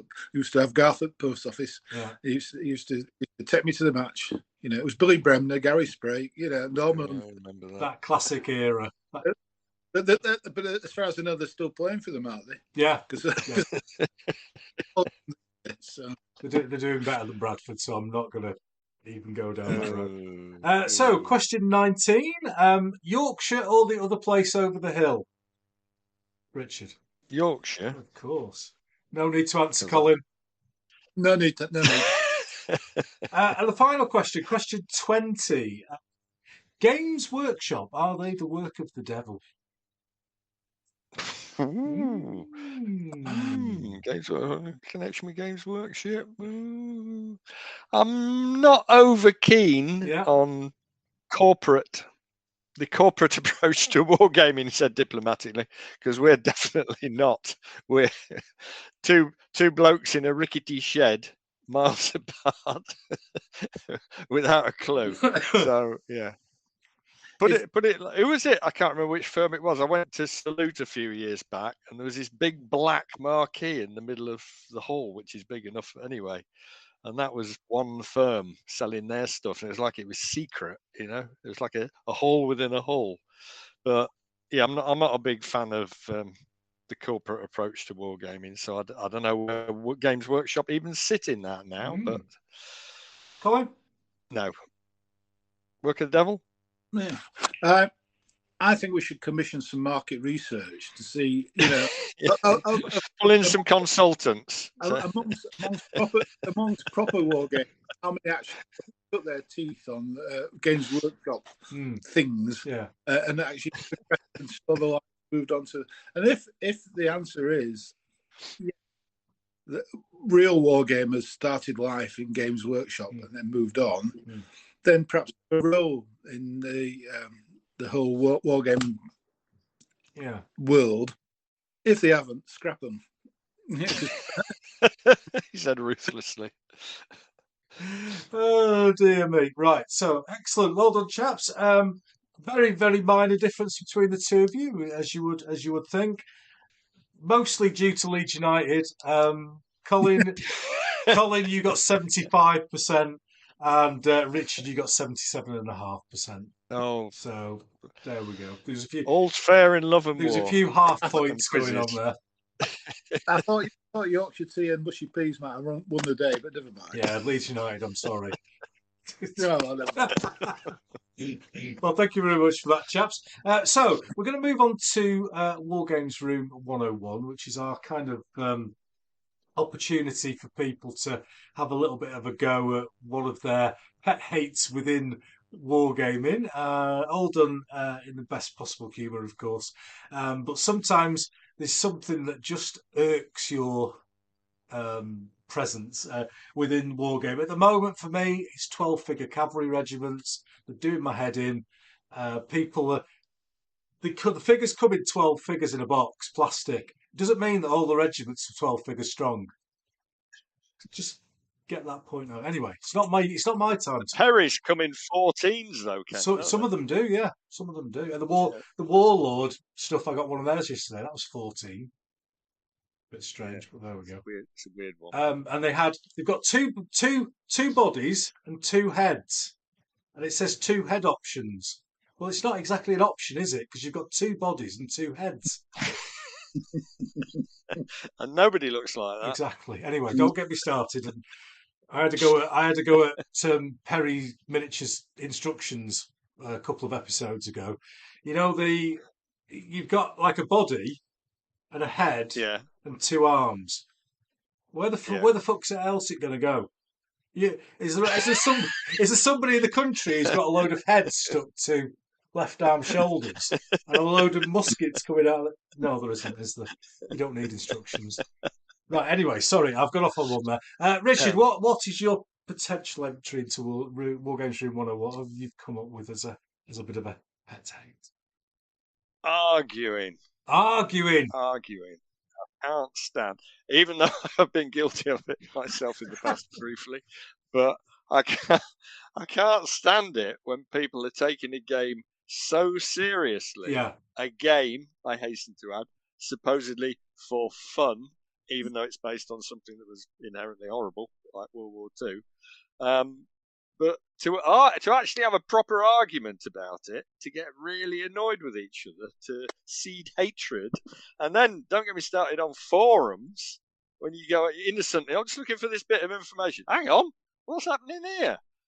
I'm very put out by the way you replied to my previous message. Why aren't you agreeing with me? Well, I don't know. I don't like.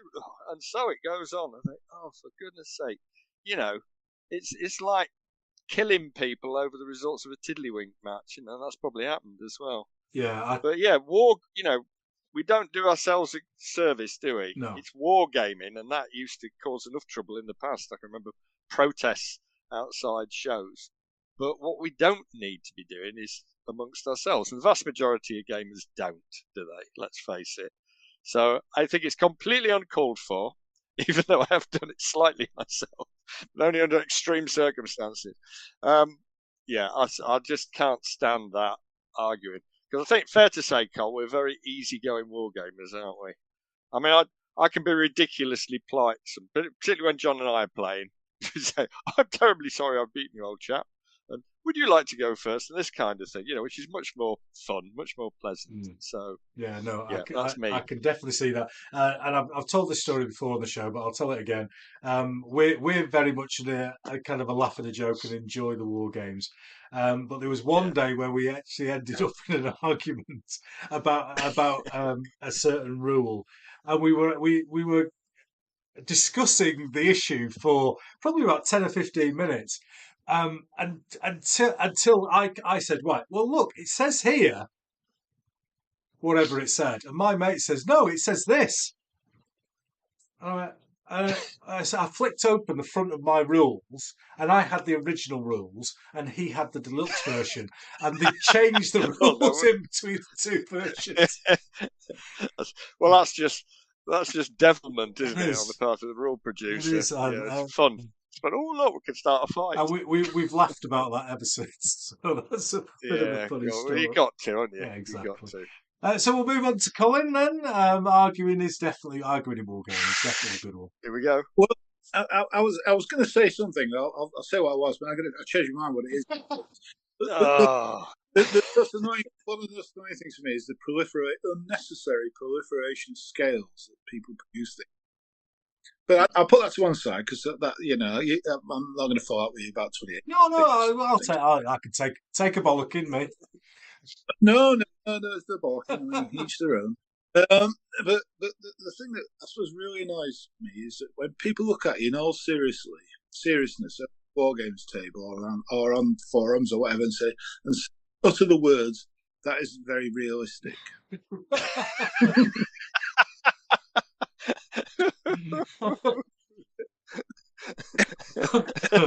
That's a good one.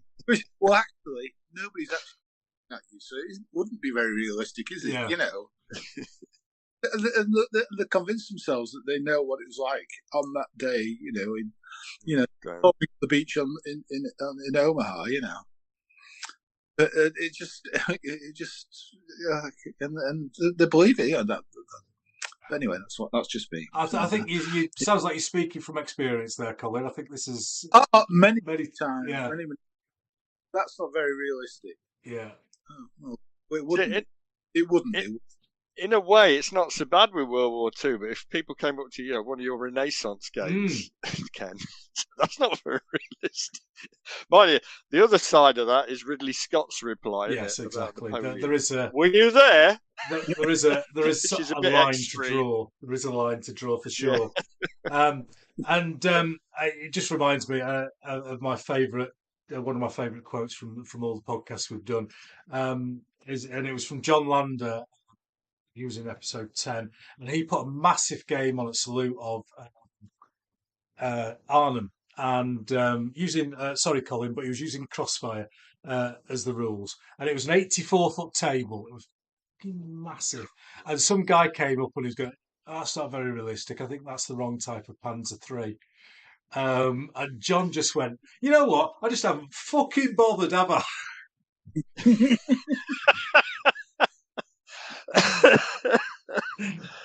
So, yeah, I love it. Exactly. Love it. Why do people feel the need to do that anyway?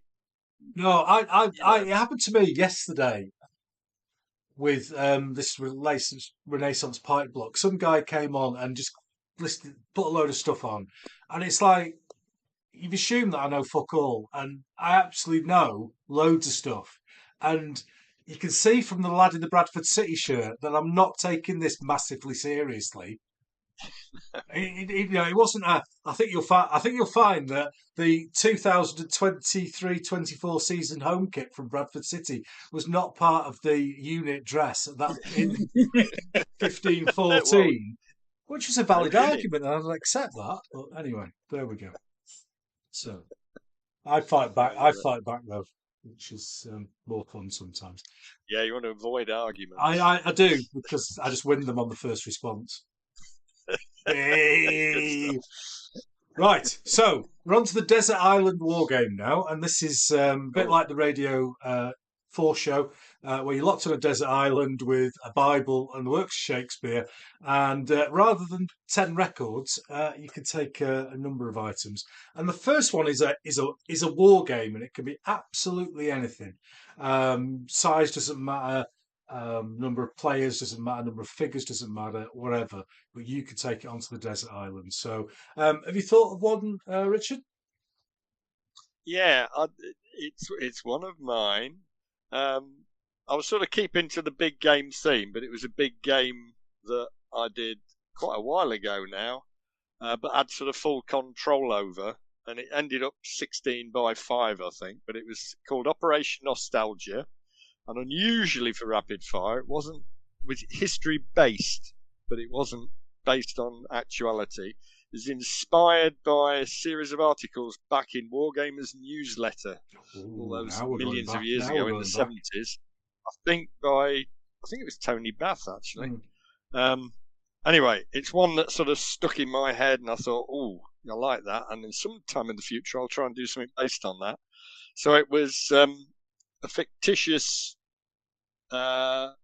Allied invasion of the Aegean or Aegean Islands. So it was, contrary to everything I've said before, it was a campaign because I wrote it up for a magazine, and it was a game. So it was a touring game that memorably, again, John and I took to a Wargames show in Gosport.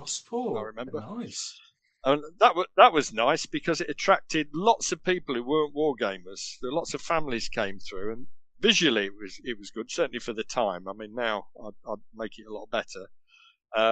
But it also featured the aircraft carrier that I built, the destroyer and aircraft. So an escort aircraft carrier.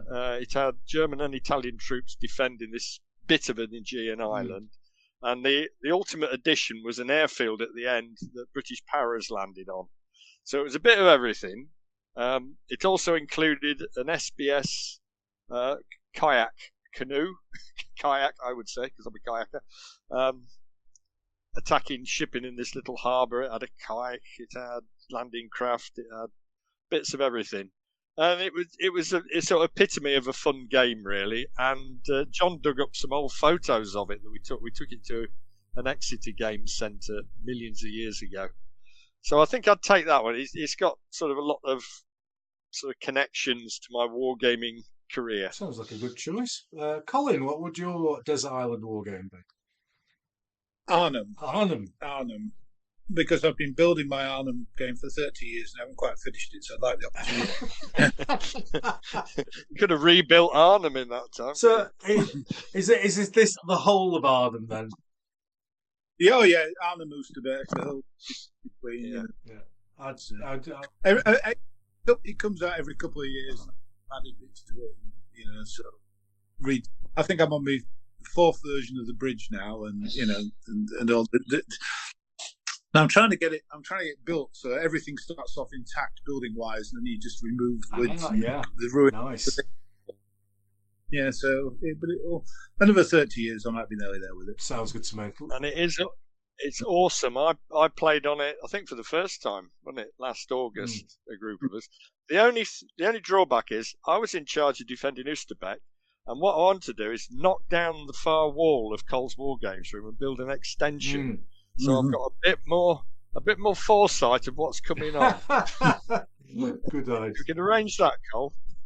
Good idea. So we move on then to the book. What's kind of a book that you'd like to take with you, Richard? I pondered this for a long time because the book you sort of first think of is the one that you last read or was doing your research on. But I think I would have to choose John Sanders, An Introduction to Wargaming. Classic. So John Sanders was a guy, he was a naval officer, and he wrote some articles in Tankette, which was the magazine of, let me forget now, MAFA, isn't it? Military Armoured Fighting Vehicle Association, that I joined in the 70s, early 70s actually. And basically he went for really big games, but on a floor So these were fought in. It looked like an outhouse, a big outhouse with planked floor. So Big Des wrote all his own rules. Look, there you are, everybody who can't see it. But Cole's got a copy in his hand. Classic, classic. So as an introduction to wargaming, I was particularly interested in because in it, he never wrote his rules up. He mentioned them in his articles, various aspects of them. But the book was the closest you got to the gist of the rules and some tables and a few bits and pieces. And from that, I persevered, early 80s, about 81, in pulling out a set of World War II rules from them, trying to get them as close as I could.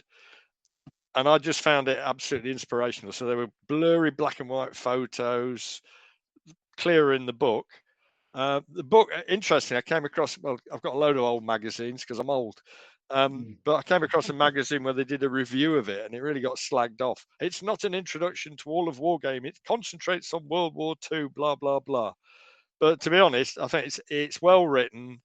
It's full of ideas. It gave me the idea of the 3-foot wide wargames table for a start, thinking that's okay, which I think is a good thing, for wargamers who haven't got that much space at all. That's okay. It does a lot for your confidence. So yeah, I'd go with that. Lovely. Colin, what would your book be? Well, I thought about this for a while, like Rich did, and then I thought, well, I'd take an old one that I've not read for many years, and it's The Crucible of War, Volume 1 by Barry Pitt. And it's classic. Good choice. It's about the North African, East African campaigns, 1940 to 41, because that was very inspirational for me when I was building up my Italian army, and that gave rise to many of the scenarios and stuff in the very first rapid fire book that we did. And so it was a great read. So I'd like to revisit that, really. Yeah, I think that book is one of my favourites as well. I think what draws me to that book is it's so well written, and it dips in to like company level, and then it comes out and zooms in and out all the time, and it always keeps you interested, and it's really well written. And if anyone, I love that first campaign in the desert, before the Germans turn up, and mostly because my grandfather was involved. It's a fantastic single volume. This is what you need to know. So yeah, and there are 2 other volumes, aren't there? There are, which are all superb. They're all brilliant. Yeah, I think does the first one go up to first Torbrook? I can't remember where it goes up. I think so, and then the second goes up to, I think it's just before Alamein. It's Alam Halfa. Alam El Halfa. He's got it here in hardback. Is that leather bound, Cole? Is that the author's signature in the front cover? To Cole, love Barry. Actually, with the death of Jock Campbell, doesn't he, in a car accident? Yeah. So that even possible. Yeah, absolutely fantastic. It's a funny business with books, isn't it? Because tendency, the more recent they are, there's new research included. But the older they are, the nearer they are. Well, certainly for World War II, the nearer they are to the real events, and they've got that feel of authenticity. Yeah, it's something I always, as an engineer, Newton's laws of motion are exactly the same as when I went to school.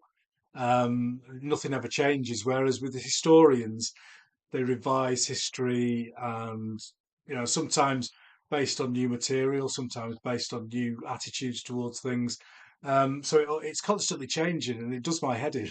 So, I've read Crucible of War. That's what the Italian War, the first war with the Italians in the desert, was like. I don't need to read it anymore. You can't go wrong with Barry Pitt. Very well written. So finally, in this section, we've got a war games unit. So Richard, what would you like to go for? Let me know. This is difficult. I think I'd have to take one of my desert units. I mean, it'd take the whole army, but that would be both sides. So I think I'd pick probably the first 8th Army battalion that I painted. So that'd be around 2008 for the Monty's book, because the Monty's book links very much to Introduction to Wargaming. that inspiration from John Sanders, thinking eventually I'm going to do the Western Desert. 1942. I want to do it properly. I want to sort of pay homage to that book, get that same sort of feel. So I think I would take one of those, well, not one of those, that particular battalion. Yeah. That one. Colin, have you got one you want to nick off somebody else, or is it one of your own? Well, one of my own. Which may or may not have been nicked. I'm jesting.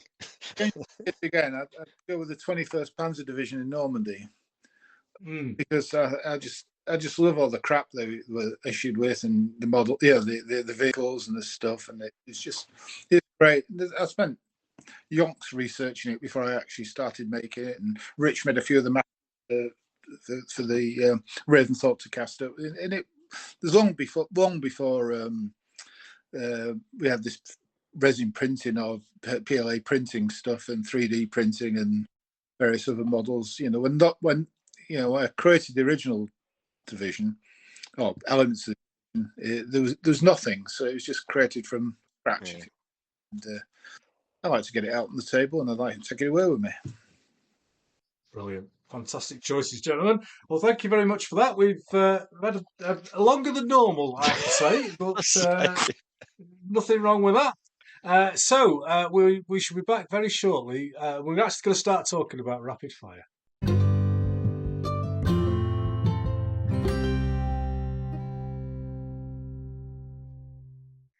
So you can get your own tea. I've got a message. Okay. No, it wasn't.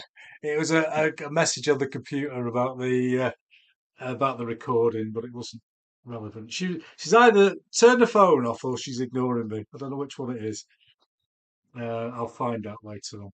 So, ladies and gentlemen, we're on part 4, which is the big topic, and we're going to talk about the rapid fire rules. And we've kind of skimmed over them as we've gone through today's chat, as we obviously would do. So I suppose obviously the question to kick us off is how did it start? How did rapid fire come about? Do you want to kick off, Cole? Well, we've touched on it really. In terms of my involvement, it was when we joined the country club and I saw what they were playing, and I thought, oh, this would be a nice way of writing our own rules, really. And, yeah. I can't actually remember what was the driving force. I think we put one of the true demonstration games on at shows, and people kept coming up and sort of saying, well, what rules do you use? And those they were developed into a few sheets of A4 that we'd used. And I don't know if it was actually Duncan McFarlane actually suggested it, or somebody must have put the idea in my head, particularly. I don't know if it was might have been Rich. Says, well, why don't you write it up into a book? Yeah. Probably me, I think. Yeah, probably you. Yeah. And at that time, there was didn't even have a title. It wasn't called Rapid Fire. It was just a set of World War II wargames rules. And then perhaps we got talking with Duncan McFarlane at the time, and he says, well, there's probably a book in this or something. And then we had a meeting with Duncan, didn't we? And we discussed perhaps doing it. And well, what should we call it? And then I think after about 5 pints of lager, Rich came up with this to describe what it was, because it was all about how to play the game quickly, and so it's rapid, isn't it? Yeah, and it developed from there. So we went away and made it look neat. I can't remember what the format. The original hell of a lot of work. I remember that. I think I did it in. I think I had a copy of Microsoft Publisher on me, Mark 1 computer or something, and stuck it in there. And then Duncan rocked up with his 1827 camera with the plates in the back, and photographs. Took a few photographs. And then I took him down to Plymouth, and he took a few photographs at your spot, didn't he, Rich? And then, as I said, between the, I think it took about a week and a half to produce 8 pictures, and various visits, and then it came out, and we got paid about £4.27 for the privilege by Duncan. Nice. It was a great well, a bit more than that, but not much more. No. So what sort of time period are we talking about? Is this late 80s, early 90s? Early 90s. 94 it was published, so the sort of developed. That was 94. I'm trying to think when I left. I was in Grimsby. Yeah, I'd left Grimsby by then. So I left in 79. So I was playing mainly at home and stuff, and with friends, and then the odd big game, and doing it. But I've got into shows really, so it would have been sort of the development period, if you like, would probably be about 91 to 94, I think. Yeah, because it didn't happen overnight. I suppose is what I'm. What? It sort of leapt forward in stages until finally we had this book out. Yeah. Dave came down to our place to stay for what turned out to be a wargaming holiday, and a fear-inducing holiday. I drove him to a place called Rame Head, and there's a narrow lane with 90-degree bends on it. And I remember Dave screaming every time we came. I was used to it by then, but some of our roads are quite narrow. But we played using my synthesis of the Sanders rules. And then Dave took that back to Grimsby and adapted it for Northwest Europe. And I think that went into the mix, Col, didn't it? Because there was some Pete Gilder World War II rules I think they'd been playing with. And it all sort of got mushed up and used. Well, the chart was the casualty chart, which everybody keeps referring to, was a direct lift from the Peter Gilder play sheet. He, in turn, had lifted it directly from the Meccano magazine. We're all thieves, really. I mean, by this time, the guy who wrote the Meccano magazine was a Polish chap called Bish Wosko, and he features in the original Donald Featherstone book, Advanced Wargames. Is it London? I've got his. It's a weird format. It's like the bottom half of an A4 page. With a sort of greeny turquoise cover, London Wargames section, World War II rules. Wasn't those, was it? Not Bish's. It was the most primitive, almost like printed copy on a Roneo. An Roneo printer, stapled together. Guys, go back. Can you remember dinosaurs? Yeah, I can. He started Milford, did Bish's Wosko, the company that produced the metal figures. He did the first Normandy metal figures ever, and but he died. He must have died by the late, or even the mid-80s. I would have thought he died. But these rules, I said, Peter Gilder had adapted it to the Wargames Holiday Centre. He'd simplified it because Bish, what was called his original chart, had wounded and dead in each box rather than just dead. Yeah. Like John Sanders, the same. Yeah. And so we lifted that. Then some things we simplified, and as Rich said, we probably brought in things from sort of rabbiting on from other. And that came up with then we came up with the book. Basically, one conversation an early conversation I remember between Colin and I was what had I picked up a copy of? Bath to Barbarossa, the American book, which had a glossy cover. Grand Decision that was. And to be honest, at the time, I think almost every British produced set of wargames rules was just very basic. Some were stapled together. It was typed. It's hard to imagine now, but they were pretty crude looking. And I had this vision of something that would be glossy, at least have a glossy cover to it. But I must admit, my main focus at the time was scenarios. Thinking it'd be great to bring out a book with a lot of scenarios in for World War II war games. And it just sort of happened, didn't it? In a phone call, we kept talking about the rules, which I was obviously aware of. We've been discussing them and looking at them and everything. And the two fused together, which often happens with our stuff. So yeah, Duncan got involved. He was the editor of Wargames. Was it Miniature Wargames at that stage, Cole? Wargames Illustrated. Oh no, Wargames. No, it's Miniature Wargames, wasn't it? Yeah. Initially, Miniature Wargames. Yeah, right. So yeah, it was a pub garden overlooking the river in Newark where he lived. And then he made a deal, which wasn't, as we now realise, wasn't a very good deal. But because we're rubbish at all things commerce, we thought, oh, jump at that. I'm a teacher, I'm all right. Oh, a little bit more money for teaching. And then I always equate thinking of the name for the rules with thinking of a name for a band. I've been in a few bands, and you can spend months. And then, rapid fire just sort of fell out of our heads, didn't it? Really, it seemed to fit. I thought, oh yeah, that's a good idea. And the rest is history. Well, it wasn't. It was a lot of writing, rewriting. Both of us, both contributing scenarios, both working on the rules.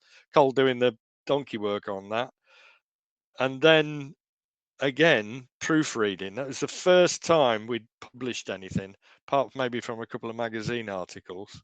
I remember sitting in the bath reading through it and thinking, oh, well, that's wrong. I need to rewrite that. I suppose being an English teacher of sorts helped a bit. Yeah. And then we had a launch at, was it BritCon? Am I getting that right, Cole? Was it BritCon? It could have been because we put a D-Day game on at WarCon. WarCon, that was it. WarCon.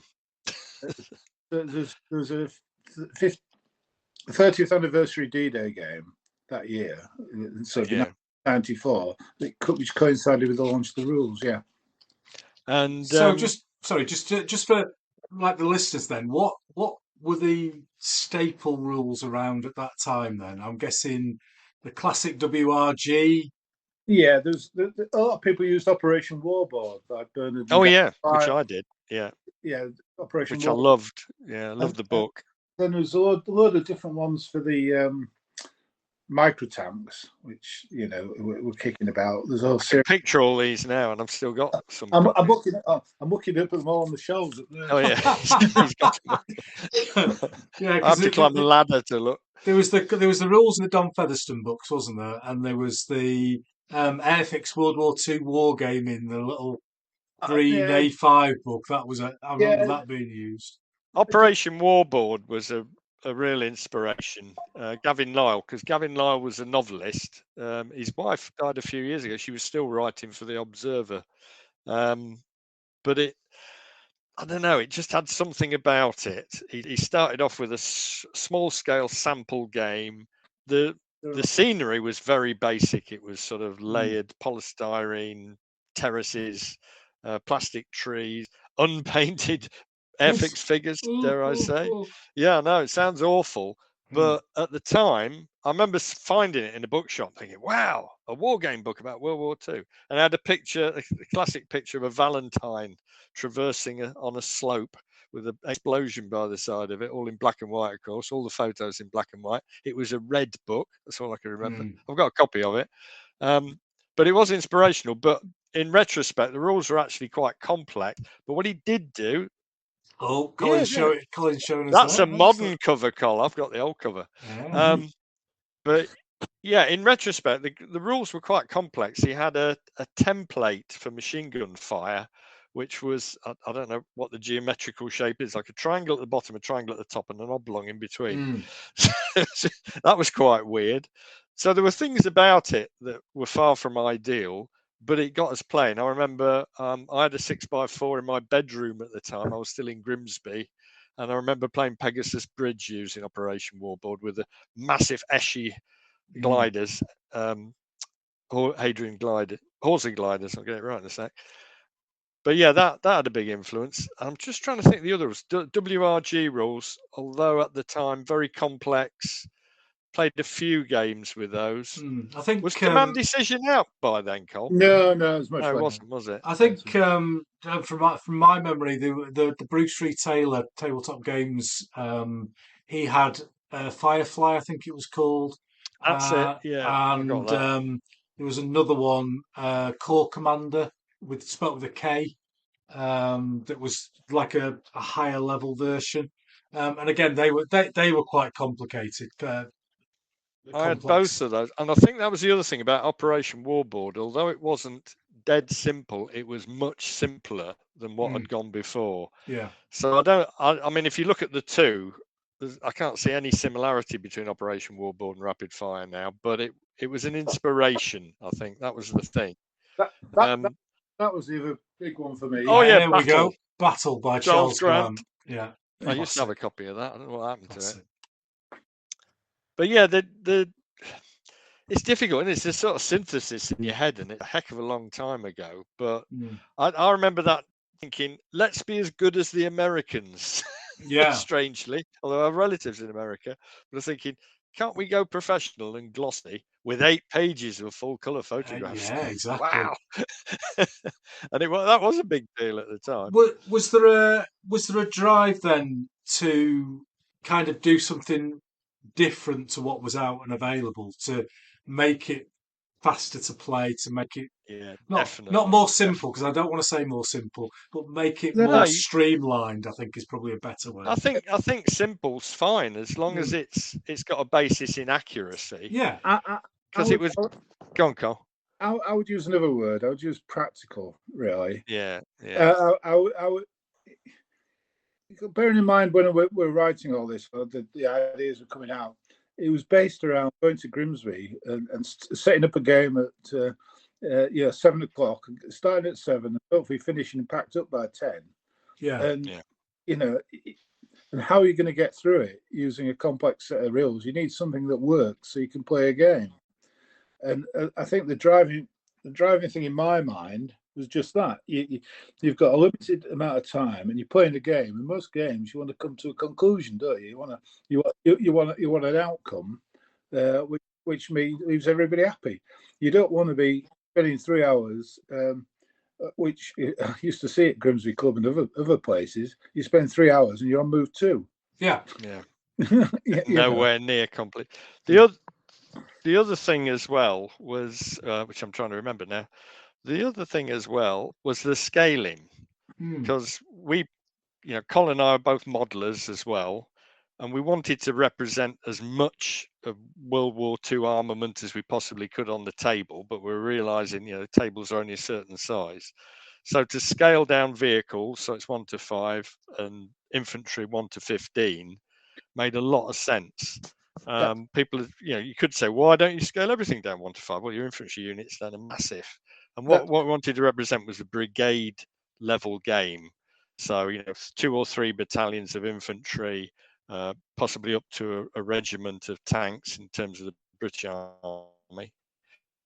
That was important. And some of the really interesting other bits as well, like recovery vehicles and medium artillery and so on. That was the single biggest jump from the Peter Gilder couple of play sheets the lads at the club were playing with and Rapid Fire, in that the Peter Gilder play sheets were 1-to-1. Everything was 1-to-1. So you were playing with a couple of platoons of infantry figures with 1 or 2 support weapons like a machine gun or a mortar.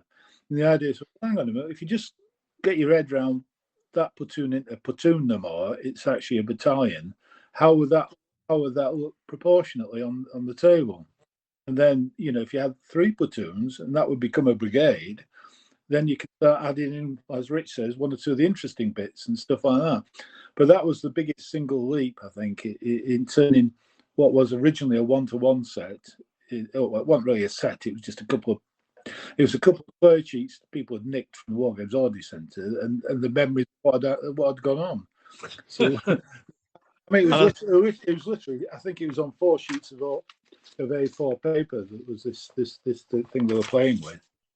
I think there's also a feed in, I don't know much from Don Featherstone. I always remember in one of Don Featherstone's books, he did an Orbat for a British battalion. And I remember it was pretty large, but I think it was scaled down slightly. John Sanders went a bit further. So he scaled his down.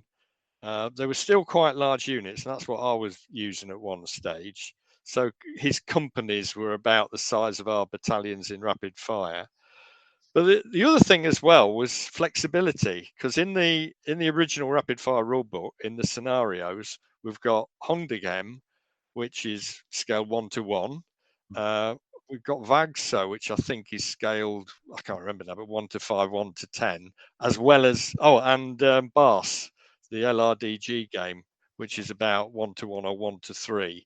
So the rest were the sort of standard scaling. But even then, we were saying this is what we recommend for larger games. But you can also play these rules 1 to 1 or 1 to 3 or a scaling of your selection. So again, as well as making it quick, as well as making it practical and straightforward, we also wanted it to be really flexible, so people can make their own minds up and fight the games they really want to fight, which is what we want to do. Yeah. So it's really selfish in a way. Exactly. And although it wasn't groundbreaking by any stretch of the imagination, other people had done it before, having scenarios in rule books. But I think you put, was it 8 in the first book? Yeah. All early war as well. Putting that volume of scenarios in, I think, was quite new. So, what was your thinking behind that? Putting a big chunk of scenarios in when other people might have done it as a separate book. Me wanting these scenarios in a glossy book, and it was glossy. I think, as I say, the two things sort of came together and collided, and the fact the rules didn't take up that much space, bluntly, because they are straightforward, even though we covered a lot of ground. So we're thinking, and that must have been the discussion with Duncan, how much would the printing be and all the rest of it. But it seemed an opportunity. The other thing we went for was some really unusual scenarios for World War II, because I think that was another driving force, Cole, wasn't it? We both got hooked on different aspects of World War II that weren't that popular or that well known. So I wanted to showcase early war, really, because at that time I didn't have a late war collection of any of those. My wargaming was all about early war. Vagso, which was Norway. Commando raid. We had Bars, that was LRDG raid on an Italian airfield. Also had the Siege of Hong Kong, which was a bigger game. And is it Somaliland, Cole? Yeah. East Africa. Yeah. And Safi. Well, no, it was a Battle of Calabat. The Somaliland was an article for the magazine, I think. So. And my biggest was Safi, which was part of the Torch landings, which I don't think anybody had gamed before, which involved building, I've still got it, the town, or painting a Dewatine fighter in Vichy French colours, which are red and yellow stripes. I think that was the main reason I did it. I just wanted to paint that, have it on the table.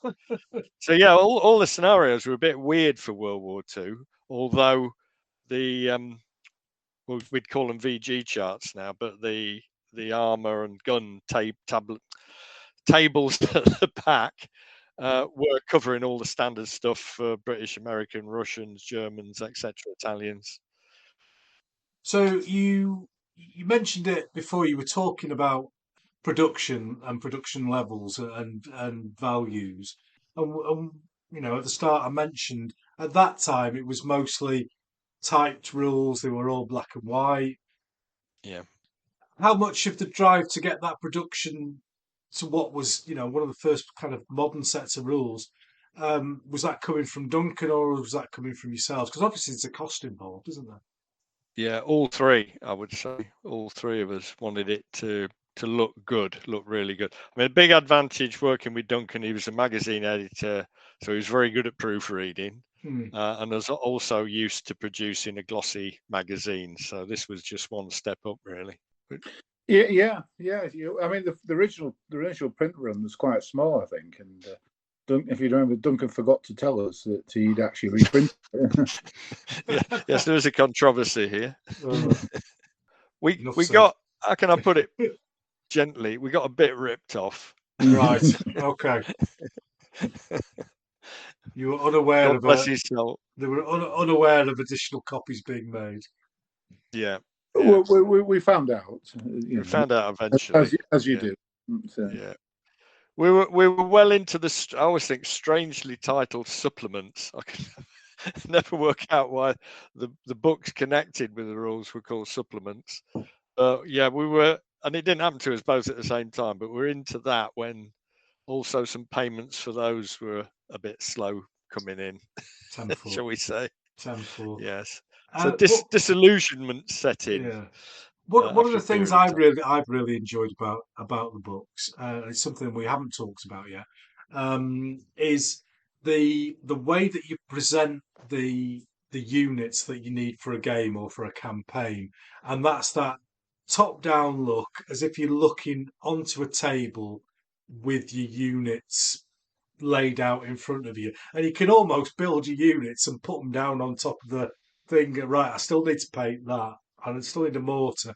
Do you remember where that idea came from? Col. Oh, That's all he's doing. That's yeah, brilliant. I just, I don't know. You wake up one morning, you think I've got an idea, and Yeah. because I think Flames of War. I don't know if it's. I saw somebody else had tried to do it, but not very well. Mm. That would have been Flames of War then, if it went very well, wouldn't it be? Yeah. Sorry. Sorry. I'd like to apologise at this point. Don't worry. I thought the idea was just as you described it. Really, I thought it would be nice to set something out as you would look at it on the table. So if somebody was building it, and that's developed even more now. In that, if you embrace Reloaded, it actually it not just gives you the composition of a unit, but it tells you how to base it in terms of that particular piece of equipment has a 4-figure crew, or that particular support weapon has a 2-figure crew. And so if you follow if you're starting from scratch and you want to produce a battalion, and you often ask, how do you base it? Well, that's how you base it. Well, what size of bases? Well, it doesn't matter that size of the base, as long as you've got that sort of grouping. In fact, we we differ in our bases. I just got this thing. I hate 90-degree Right. corners to Yeah. bases. So all my bases are rounded. So some obviously vehicles you're a bit limited. It's a rectangle, but it's got rounded corners. My 2-figure bases are more sort of oval, I expect. And Cole always does it on the square. So we don't even agree on that, but it doesn't matter because the whole point is how many on the base. And as long as the base isn't a sort of foot wide or half an inch, it works. And again, it's, you want people to have flexibility and be creative themselves within the limits that you're setting them. And I love drawing the graphics, basically. Yeah. And they've just gotten better. He's got so good at doing it now. It's absolutely brilliant. Yeah, I love studying them. absolutely fantastic. Really, really enjoy them. And when you're setting up a game, right, I've got that. It's so easy, so easy.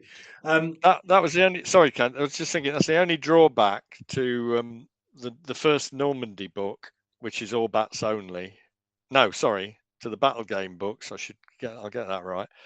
Where and for Blitzkrieg, it was actually by customer request because I put out there, do you want a book that's got scenarios and the all bats for 1940?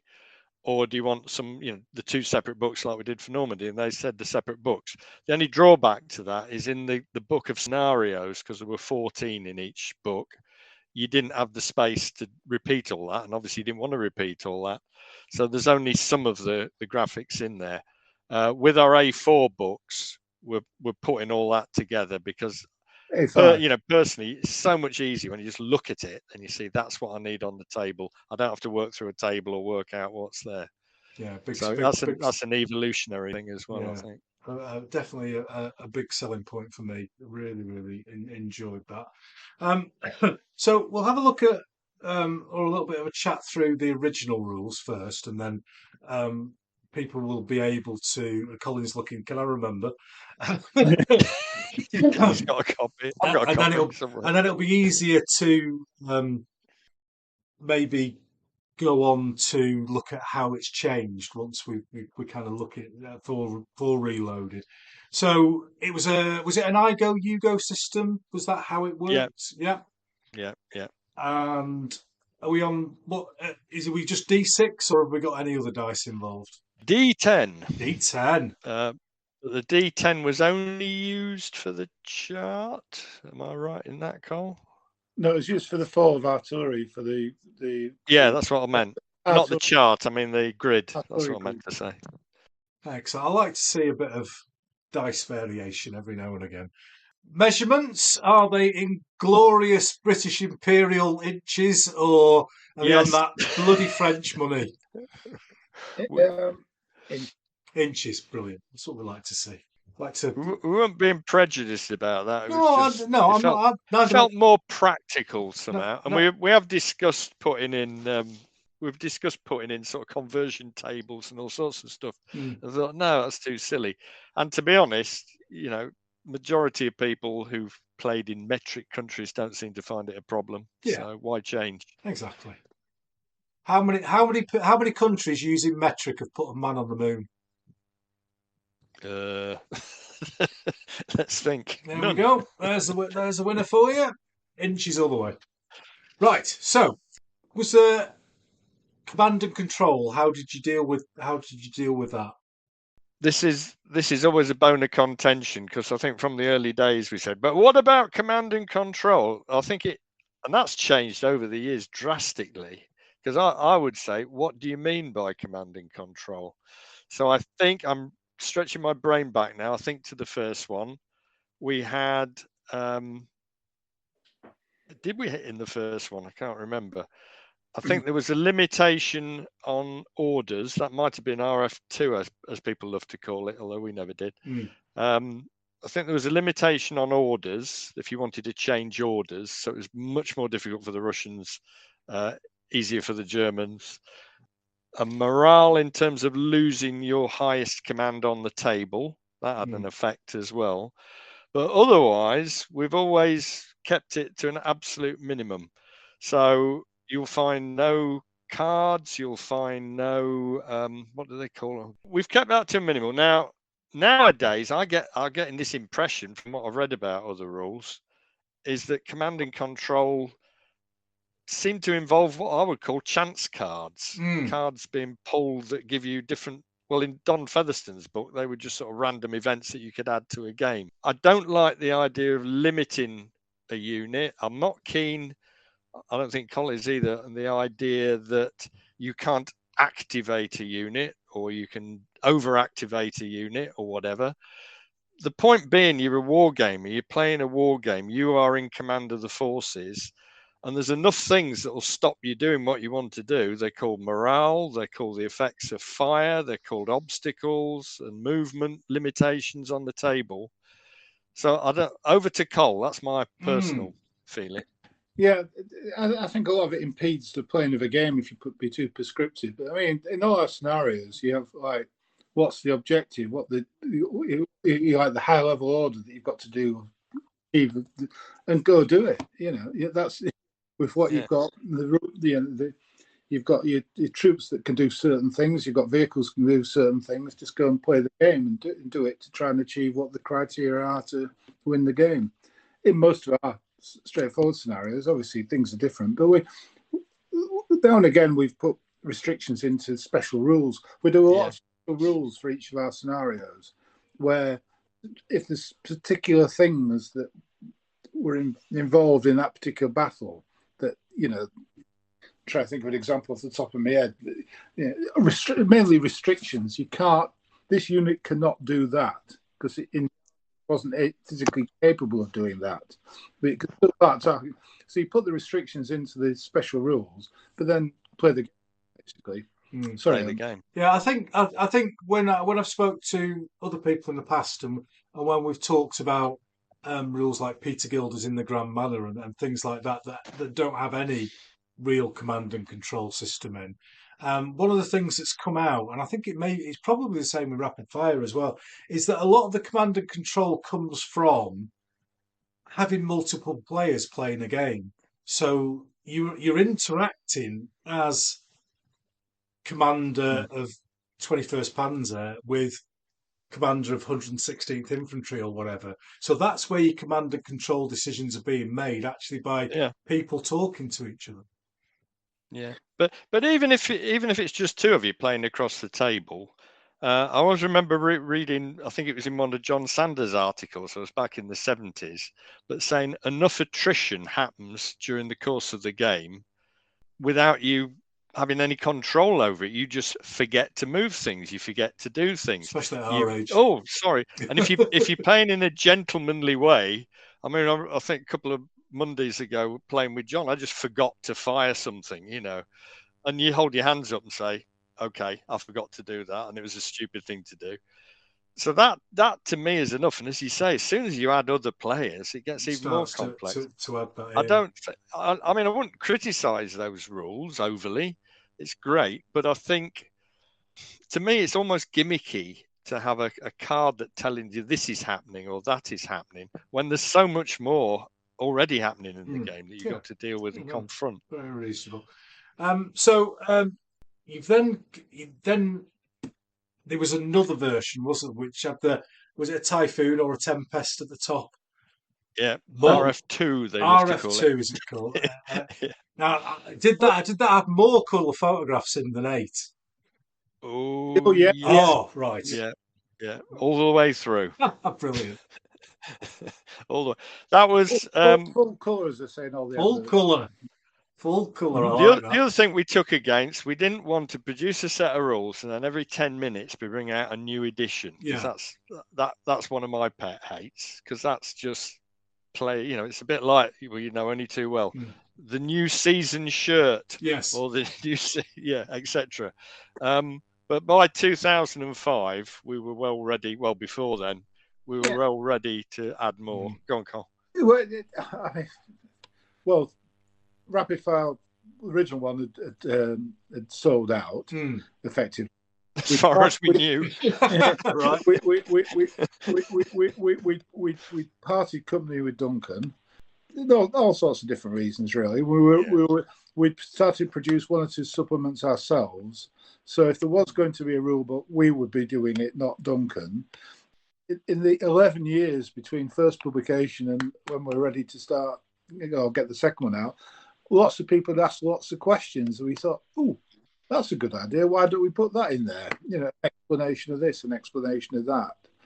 And it's fundamentally the same rules within the embedded, if you like, within Rapid 2, but it's just bigger with lots more explanations, lots of colour diagram.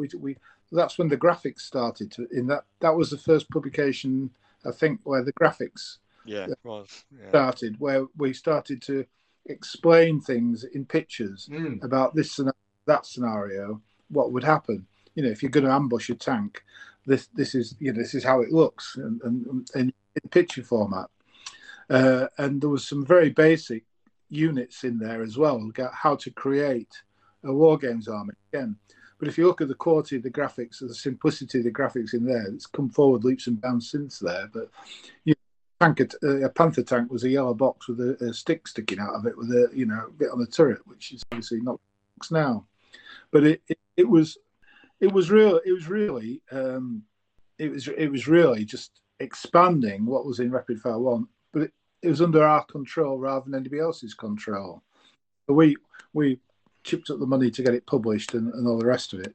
And Richard did the photographs and I did the photoshopping and stuff. So we had it all in house apart from the actual printing. And then that was 2005. We overprinted the amount that we had done at the time, but it sold very well.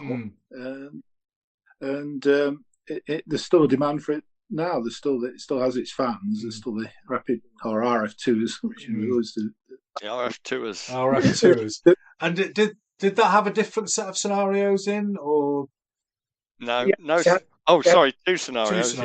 Yeah, I had a couple of them. It wasn't a scenario. Here's a scenario. Play the game. It was a scenarios, and this is how the game played out when we played. Yeah. All right. Okay. So explain how things went, and so there was a big game at the back and there was a middle game in the middle, sort of thing. And the book was in 2 sections, and we'd introduced, mainly Richard had done all sorts of. There's like the core rules and a set of special rules for all the fancy bits, if you like, the engineering job, and the all sorts of things that weren't there in Rapid Fire 1. That naval warfare amongst them. Yeah, we in 20 mil. If you got a copy of Rapid Fire 1 and wanted to play some of these games, you'd rack it up on the night. Well, if you're going to do this, what you're going to do is you say, drop a few bits of paper off your rule, off your paratroops. Yeah. But it wasn't in Rapid Fire 1, but it was in Rapid Fire 2. That sort of thing. Oh, fantastic. Yeah, so it introduced medical rules, it introduced landing rules, obviously beach land, but also naval rules, got a load of other stuff. All the things that Richard likes, and all the things I find far too complicated. And the first sample game, actually, because I remember playing it and writing it all up, and I still made a mistake, but it goes through every single move in detail, describing what happened. So you could actually read that and feel that you'd played that game, and it was referring to all the rules on the way. The bigger game at the back is less detailed, but gives you the forces, the scenarios. And ironically, part of that is part of the new Brothers book as well. There's a connection between the two. But we were throwing the kitchen sink at it, Cole, weren't we, basically, because it's a big book. Went from the very basic to what we thought was very comprehensive sort of thing. And then still we got loads of questions. You will do.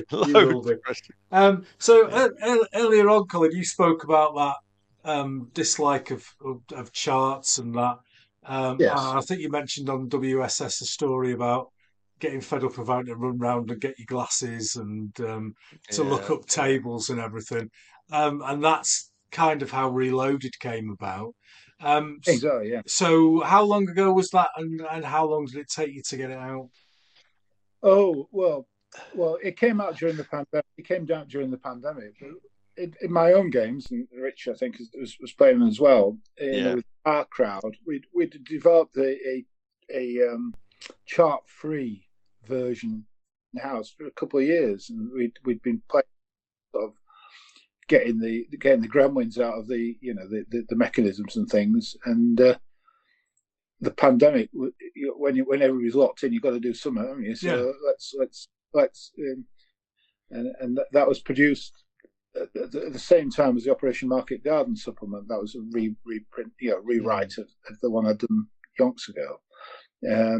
And it was because how many versions did we have of a simple set of rules?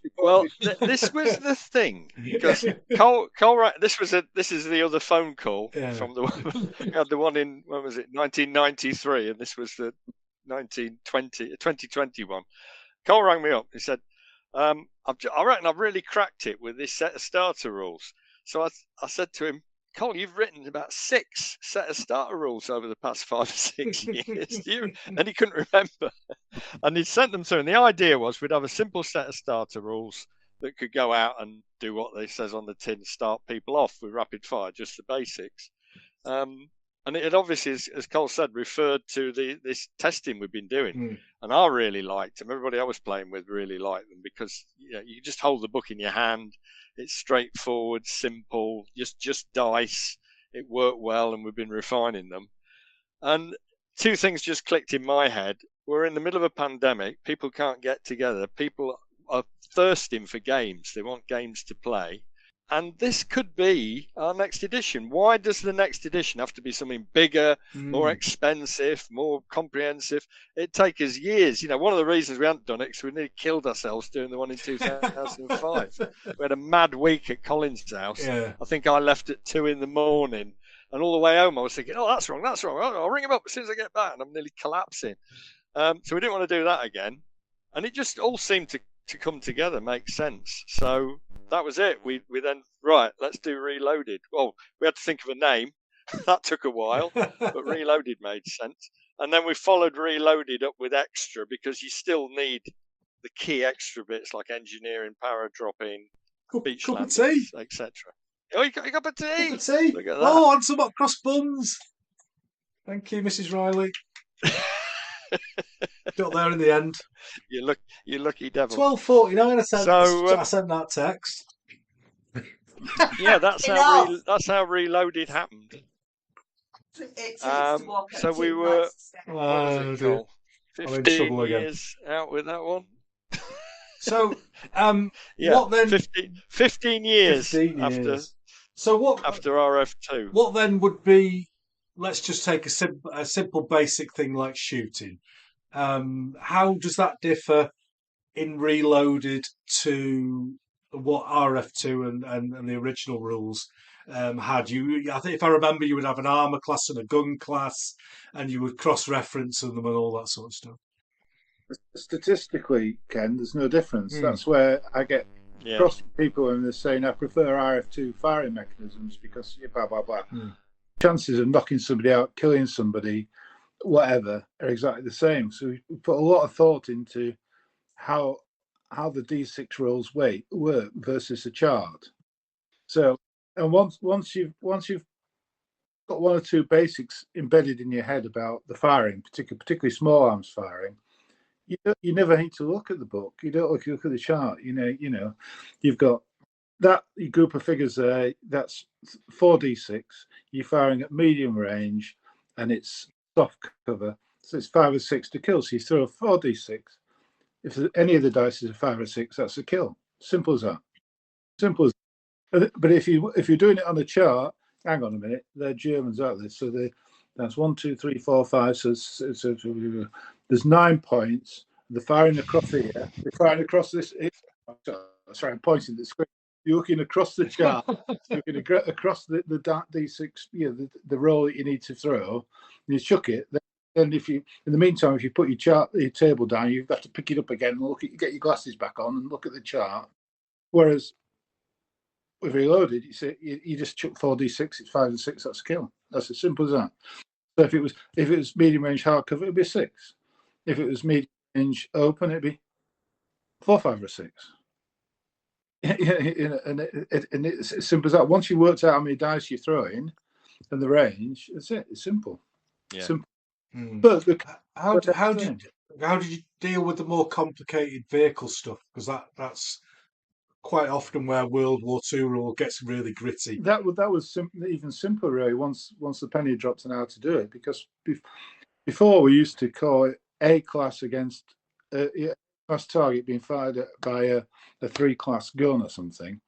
If you take away A to F and call it 1 to 6, and you call it a 3 target against a 3 gun, there's no difference. So you work out the difference between numbers, and that's your factor. So your starting factor. So you're firing a 3, a 1 gun at a 3 target. Yep. Yeah, what was your 17 pounder against a 3 target, which would be a Panzer IV. So you've got a 1 against a 3. So you're on a +2. So you drop one. You drop 1 point. That's a +1. It's partly concealed, so you've lost the advantage. So you're on no difference between the score. Guys, 4 or more is a hit. That's it. And then you roll for effect. You roll for effect on the tank. So you just work out. Once you know what you're firing at and what you think, you just work out the difference in numerical difference. Rather look at a chart against A versus 1 on the chart and all the rest of it. You just literally do a quick calculation in your head, and that's the score you need to effective hit. That's it.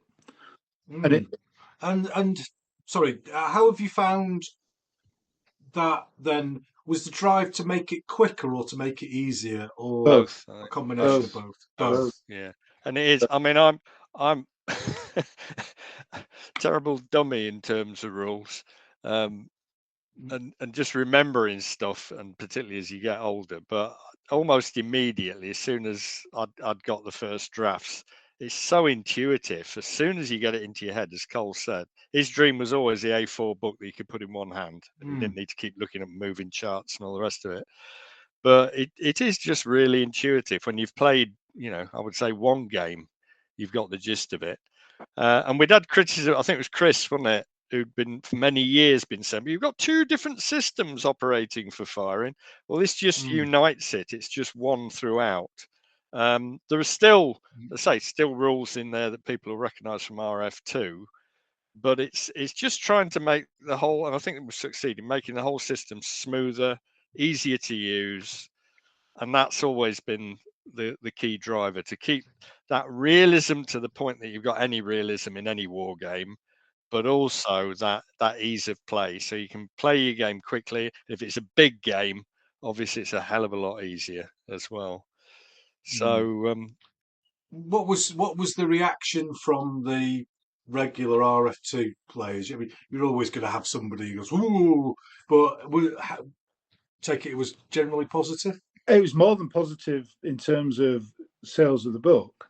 There are one or two RF2 people who, you know, they've got it tattooed on the back. You know, I've got an RF2 player.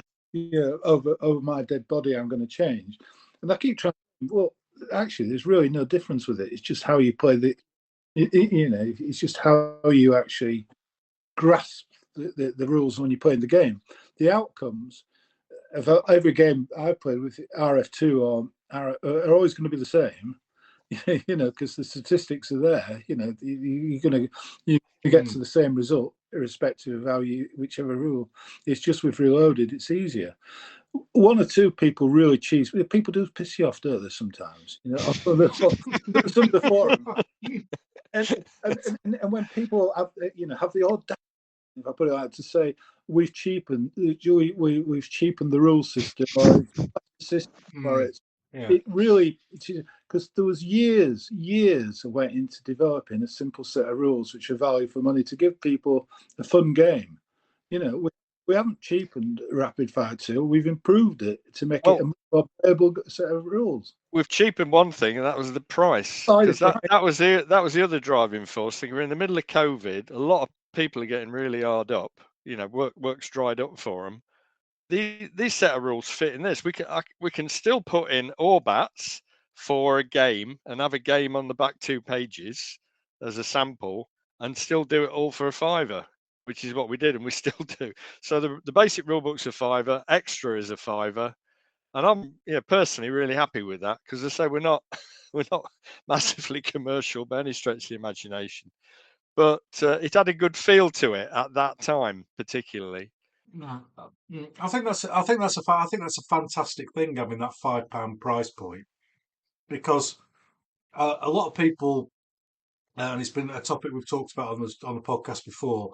You can pay 30 or 40 quid for a massive thick book that's got 6 pages of rules in, and then padding, 200 pages of glossy padding. Yeah, you know, how to base your figures and how, which is great for a new player, but if you just want the rules, a £5, people are going to buy it. We go a bit further, because there's no statistics in army statistics in the book, hardly any. In fact, token thing.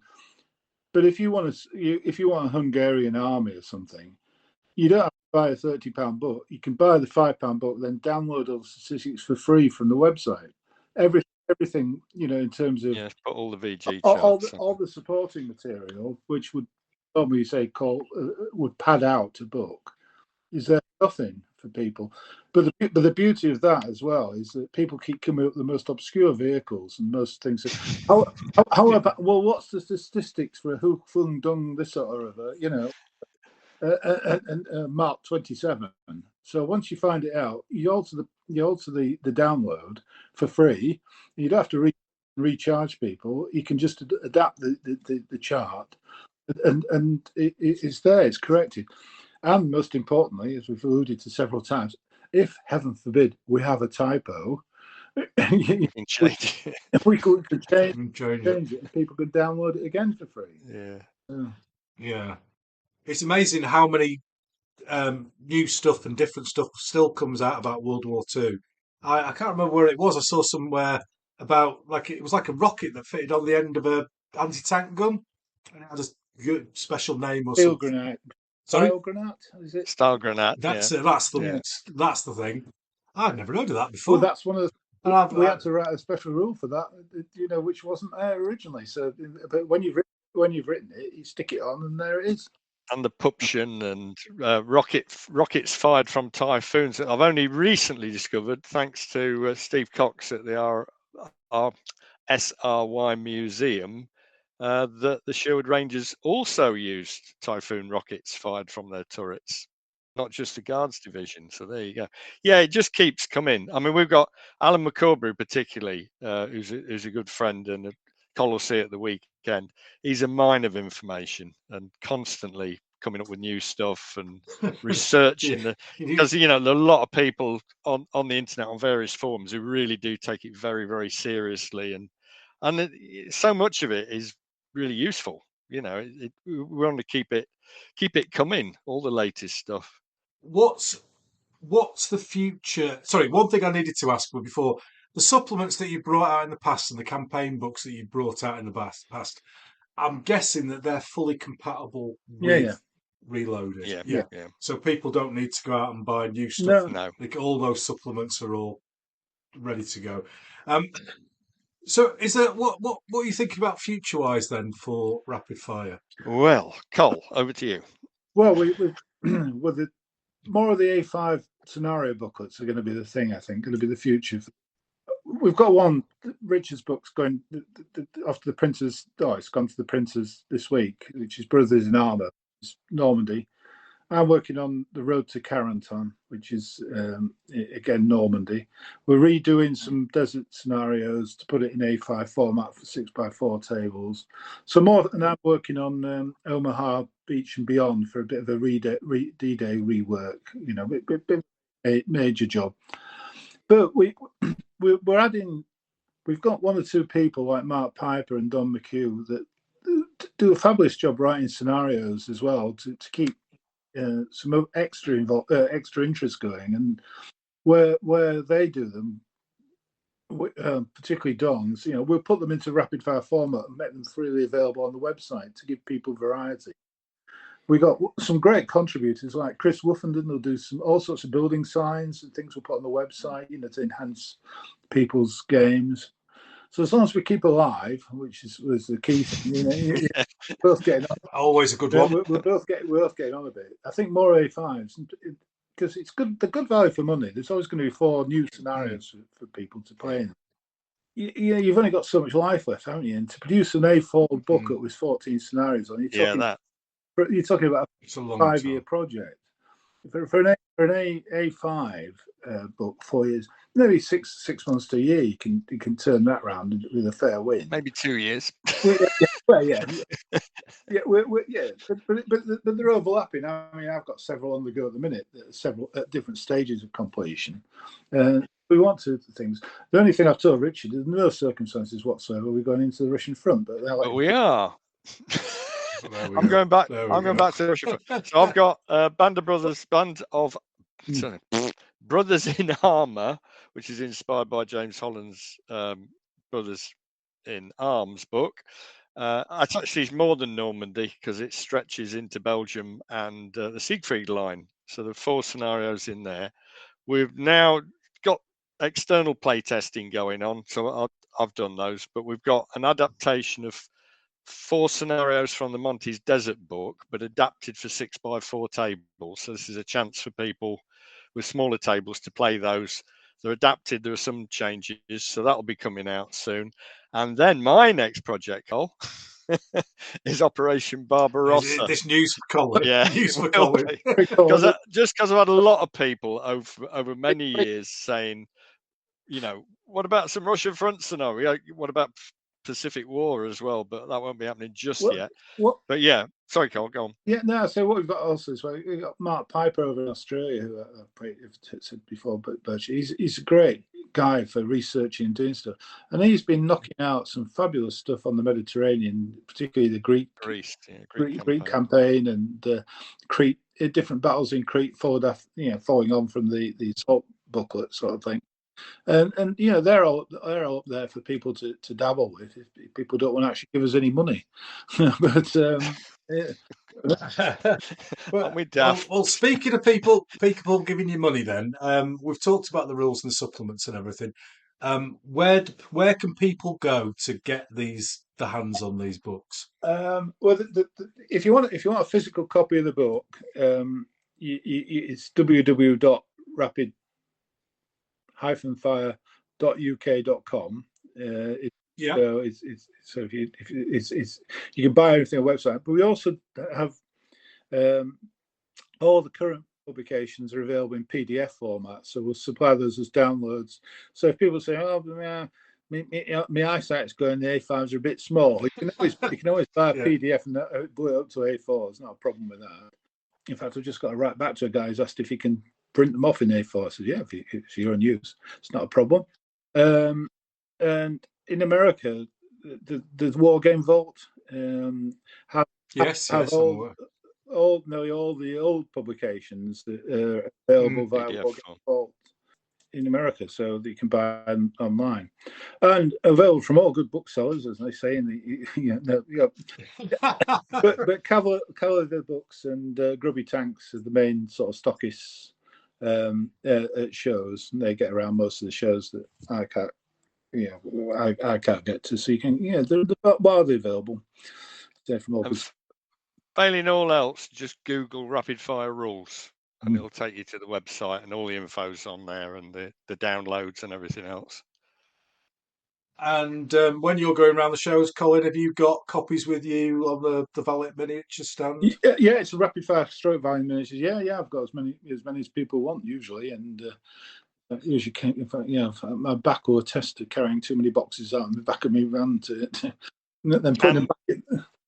And conceived at Tank Fest, where we were all there last June, and we'll be there again this year, was the concept of a rapid fire video. I believe this is a thing made using a film camera. So John and I rapid fire YouTube channel. Yeah, John and I are experimenting. And we're going to hopefully come out with at least one video. I don't think they're going to be coming out once a week. It'd be remiss not to mention, actually, you've just reminded Rich, Ken Hanning, particularly, he's got a YouTube. Oh yeah, he's got a YouTube. Ken. And, Ken's doing sterling work. Brilliant stuff. Rules and stuff. So yeah, absolutely top guy as well. Yeah. We don't have we have a zero advertising budget, so you won't say. As you can probably tell. Well, you'll get some. Hopefully, you'll get some more people interested listening, following this. Very last thing, Ken. And at first for Rapid Fire Reloaded is available in French. Oh yeah, I forgot that. In fact, that's been quite a good seller this month, actually, in terms of, because I think. Wow. So it was in the Via Victis magazine. There is actually a French language version of the rules. Yeah. Fantastic. And it's still, I think it's still in inches, Ken, you'd be pleased to know as well. Brilliant. There we go. Invading the continent with inches. That's what we want. Thank you, Ken. That's been brilliant, mate. Thank you. Brilliant. You do have the opportunity to ask me a question at the end. Did you have one, or do I get away with it? I've got one. I've been thinking of. It's been burning up. What stopped getting into 20 mil World War II wargaming, Ken? You know what? I'm going to surprise you here. Absolutely nothing, mate. I picked up, following my chat with Paul Thompson from Early War Miniatures, I've picked up, I'm doing a massive, surprise, Narvik game next year in 1/700 scale ships. But I've tweaked my interest in the campaign. So I bought some 20 mil Norwegians, and I'm planning on doing, because it's a really interesting, one of those things that until you read into it, there's loads of, there's French there, there's British there, there's Gebirgsjäger. People don't come to British independent companies. Yeah, exactly. So I'm on my way, Col. I've got some 20 mil World War One. There's just chance. I'll be doing World War Two. I'll be doing Narvik. Have a look at Otter, Ken. Have a look at Otter. That's an interesting battle. I will do, mate. One from you, Richard, or am I escaped? I can't think of any more. Just thank you, Ken. Thank you. It's been really good fun, mate. Really enjoyed that. I've enjoyed it. I'd like to thank you very much for your time today. It's much appreciated.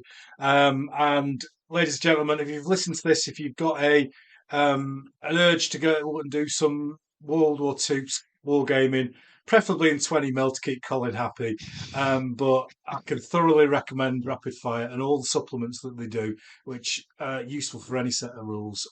Then go out and grab them, and I'll put some links in the show notes at the end. So just for us to say good night to the audience. So good night. Good night, everybody. Good night. Thank you very much.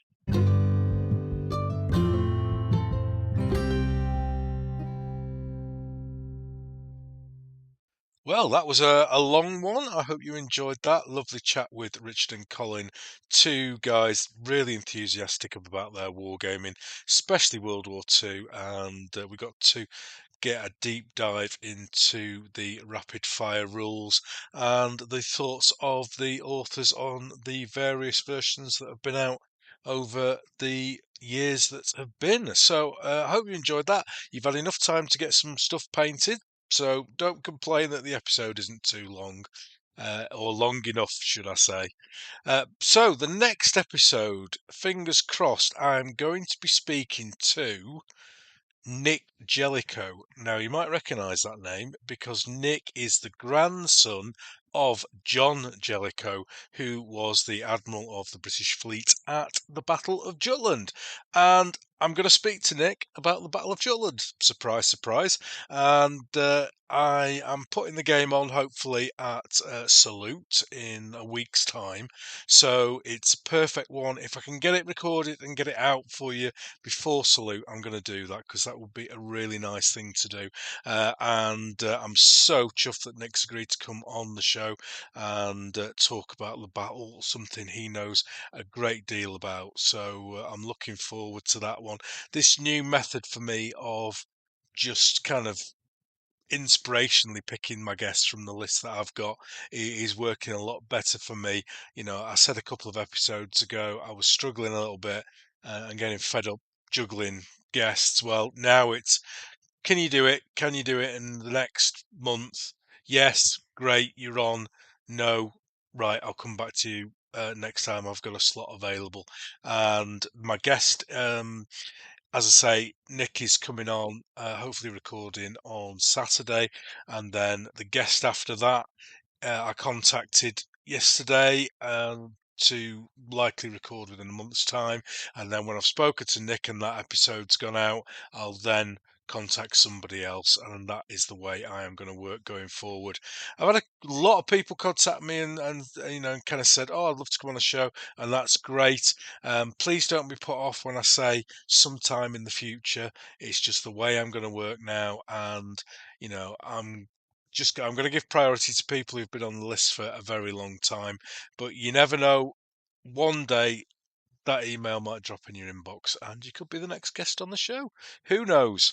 So have a great time, and I hope you've enjoyed listening to this program, and hopefully I'll get another one out before Salute, but if I don't, I shall be there doing the Jutland game, and also I'm on one of the panels. I'm going to be on the Hobbies Heroes panel, which I think is at 2:45. So hopefully the room will be empty by then, with Peachy and Kevin Dallimore, I think, is going to be on the panel as well. So let's see how that goes.